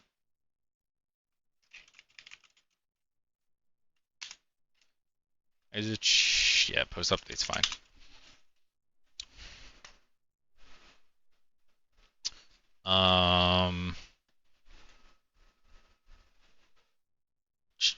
Okay, so we say if my state is equal to spider state jump down, then we can just check position. So we want them to either be here, so that'd be, we'll say 6.5, or I guess we want it to go all the way here, so that'd be negative 2.5 and 2.5, I guess. My state is jump down if M spawn boss. Man, what is this? Is this like fighting Lavos theme? Yeah, it's right. I guess it's. This is a good one. It's got like motifs of all these different Chrono Trigger themes up to this point. Anyway, I get distracted. Spawn boss. Transformed opposition. Dot X. The absolute value of that is less than or equal to 2.5. We would switch our state to walking. And that's not going to do anything yet, but we'll just debug.log. I'm walking here. Just to know what happened.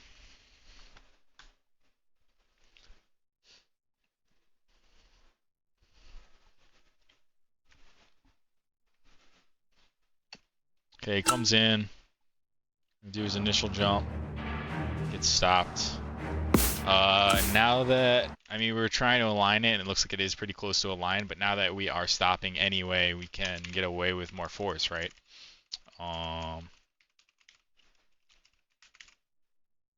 We'll We'll adjust these values later when we see how this actually performs.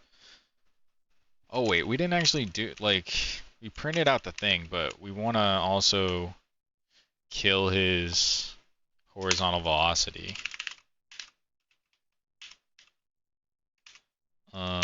Set 0 mrb.velocity.y. Actually, I don't think this works. I think this gives you like a copy, unfortunately. For, like rb.velocity inherently gives you a copy.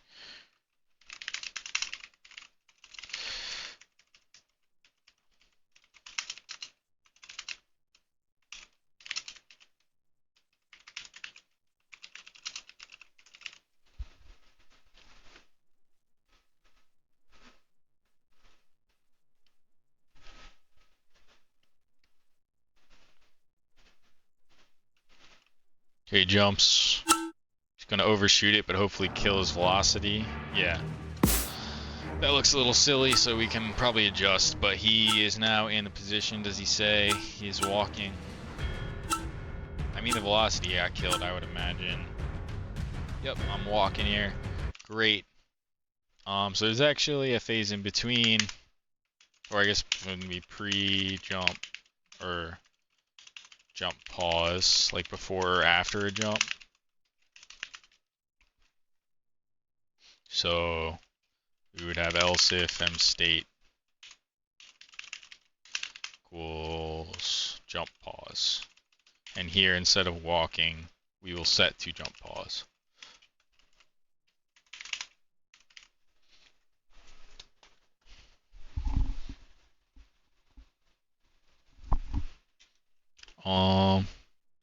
Then we can just have like a private float and jump pause timer. Oops, mess something up. Private float and jump pause duration.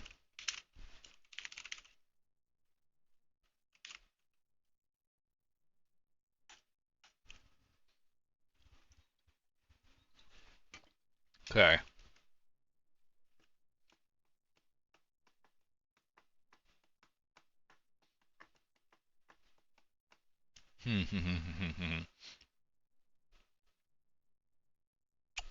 Here we set jump pause timer to jump pause duration, and then here we tick down the timer.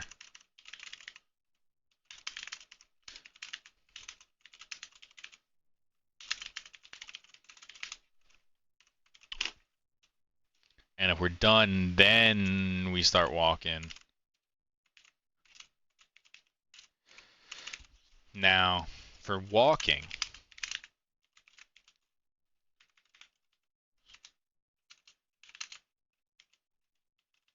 we want the opposite of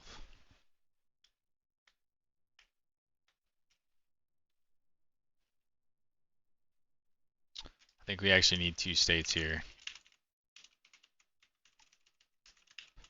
Pre-pause, post-pause. And here we can say jump post-pause. And here we can say post or pre, because it's just doing a timer in both cases.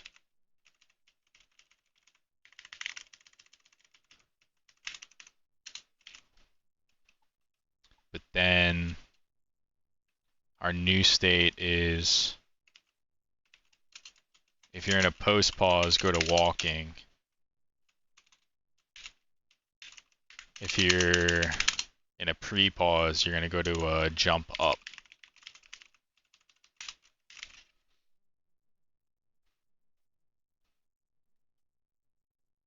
I should just make this a separate thing, because then we will also maybe apply the force here. Post pause, you go to walking. Else this would be pre-pause, in which case you go to jump up.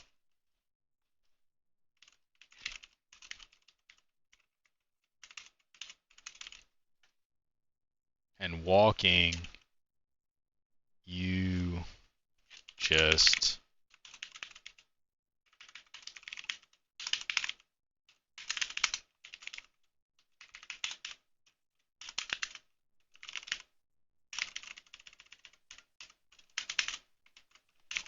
something like that. Or I guess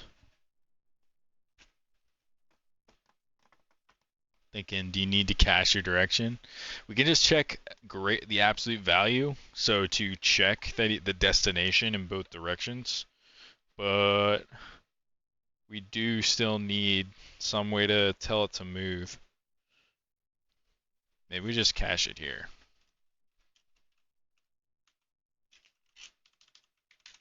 Private vector2 m walkter. Sure, you can start at 0.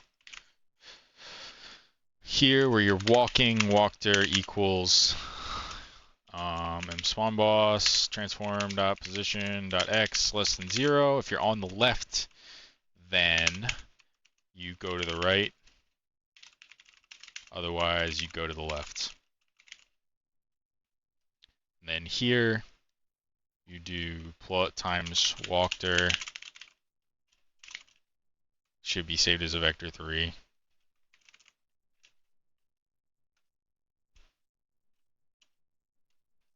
And this is just like whatever.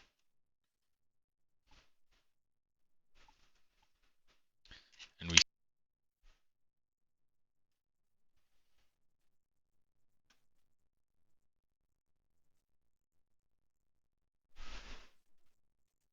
yeah, I don't know.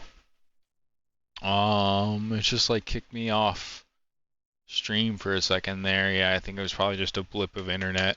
I've been seeing that sometimes lately where like watching even like a low res video or something and it like just buffers unexpectedly. Like what I wouldn't you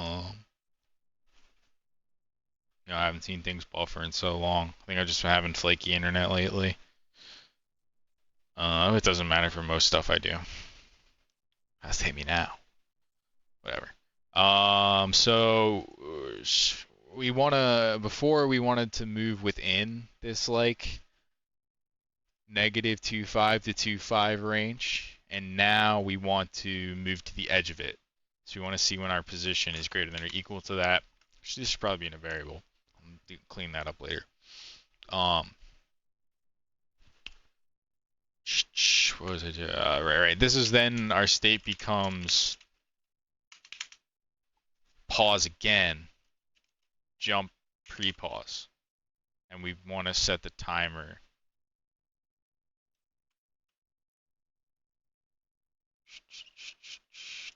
Like this.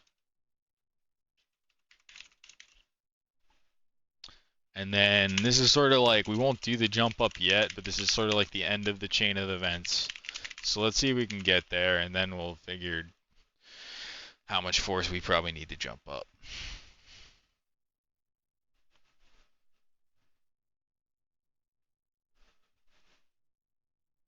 We can do the same trick with, he comes at me, drops down, walks very slowly, stops there. I don't think he went to the right state.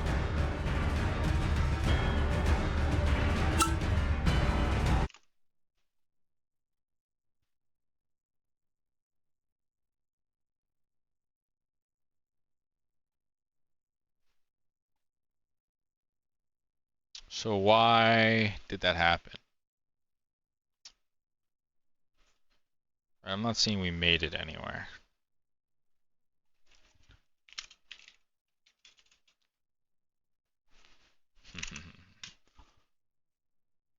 So let's just go through it. Goes to walking, and when his position's absolute value is greater than this, it goes to pre-pause. In which case it should be hitting this, but it's not for some reason. So I'm going to say debug log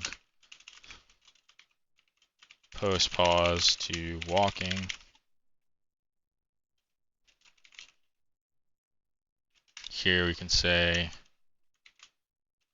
walking to pre-pause. Oh wait, did I give them the same number? Aha! I knew I might have done that. That's stupid. I can't believe that's not a warning. Oh, maybe it is. I have the warnings off. Well, not off, but hidden.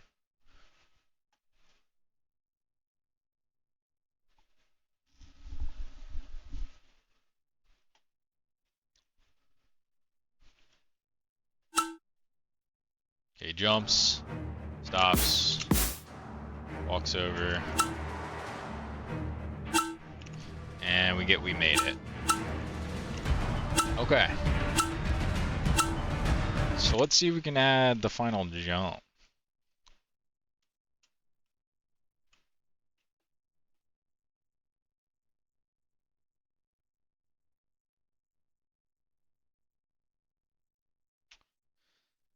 Let's make this a helper function. Do jump. Say bool b jump up. And then I guess we'll determine whether... Well, no, I think we need to pass b jump left. I don't think the top bottom thing matters that much. I guess. Well, I guess it's jump up. B jump from top.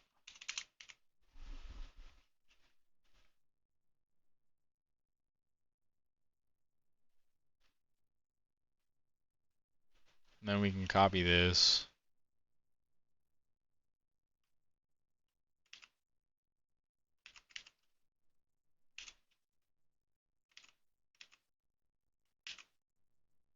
Change this just to make it match.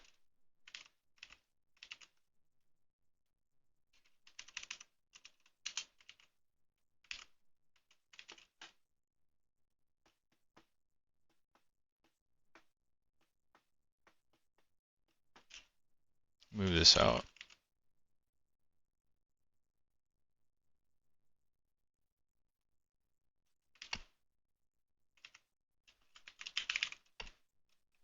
False. The top be right.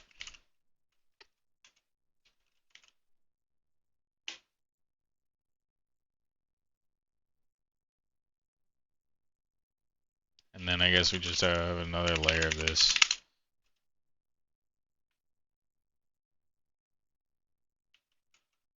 Maybe I actually think it's this. That's would be much more different. Right. Because we actually had this end up being the same. But if we're jumping up, we need much more Y than X. Whereas if we're jumping like out towards the middle, more X than Y is acceptable. And maybe we can make it a bit closer in this case. And then here we can say do jump.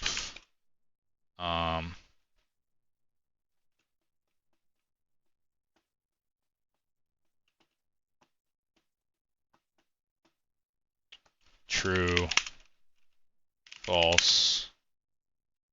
We're jumping right if we're on the right. So this is just spawn boss transform dot position dot x greater than 0. Technically, we probably want a branching path here to let him jump to either the one on the same level or the higher one, but we can add that after. Oh, not that much after, because it's already 9:05. I have to call it soon. So he walks very slowly.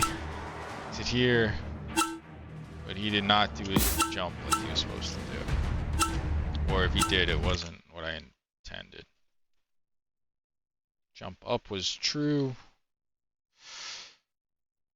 So it should give us the more... Oh, no. I messed this up.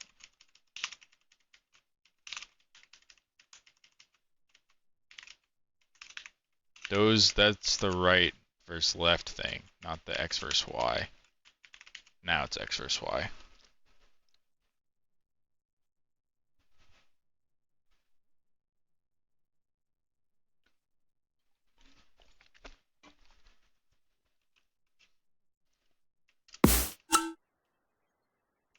Jumps.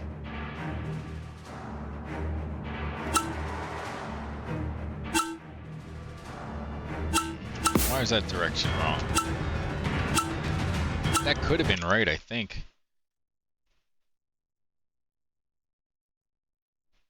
To jump up from top right. Maybe it's backwards in here. Yeah, it is. Has jump right and then it's negative positive.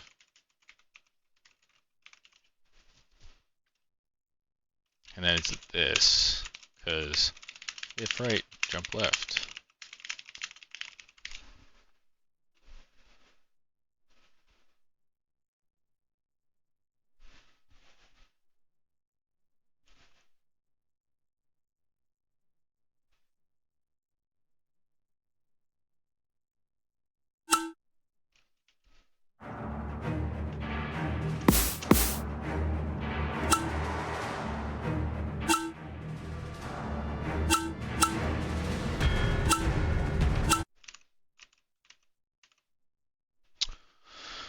Okay, I mean, we would have to fiddle with forces and add a stop there as well. Like when he makes it to position, whatever. But we just give him more force and he'll make it there. We add the stop, he'll stop there. Then we flip him around and we put him back in idle and we have our state machine. Just because I still got to eat dinner tonight, and it's already 9:10. I'm gonna call it there. I think solid progress on the spider today. Starting from a starting position of not really being sure what he should do. I think we do have a path forward here. Let me add some more notes about that. Where spider react with dash break attack. Melee attack if you attack from front. Get him in his back while he's moving or jumping. Might need another like den based attack. If melee is only reactionary, spit might not be enough. Okay, and I'm gonna copy this. I guess just this left part. I don't care about the right part as much. Kind of already implemented that. It's there in the game if I want to reference it.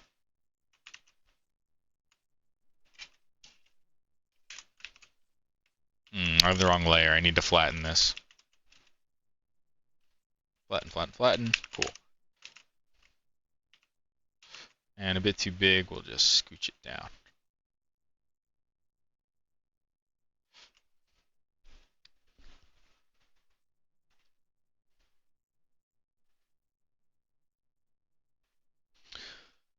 Okay, that's gonna be it for me for today. I would say, looking forward, what's left for a playable version? It is this spider. It is improve the meadow, so to a similar quality level as the woods, and improve the UI. I guess I should put finish up the shop and improve the UI. Oh, and more sound effects. So I don't want to get in the continue my horrible record of predicting when these things can be done, but it is a fairly finite number of things. You know, there's a light at the end of the tunnel here. I swear to the computer video game gods that there will be a playable version in your hands, internet, in a reasonable amount of time. We are getting close here. So yeah, thanks for tuning in. Please like, comment, subscribe, all the YouTube stuff on YouTube. You can follow me on Twitter, follow me on itch.io, Quiet Bench, and all the places. Yeah, so thanks for tuning in. Have a good night.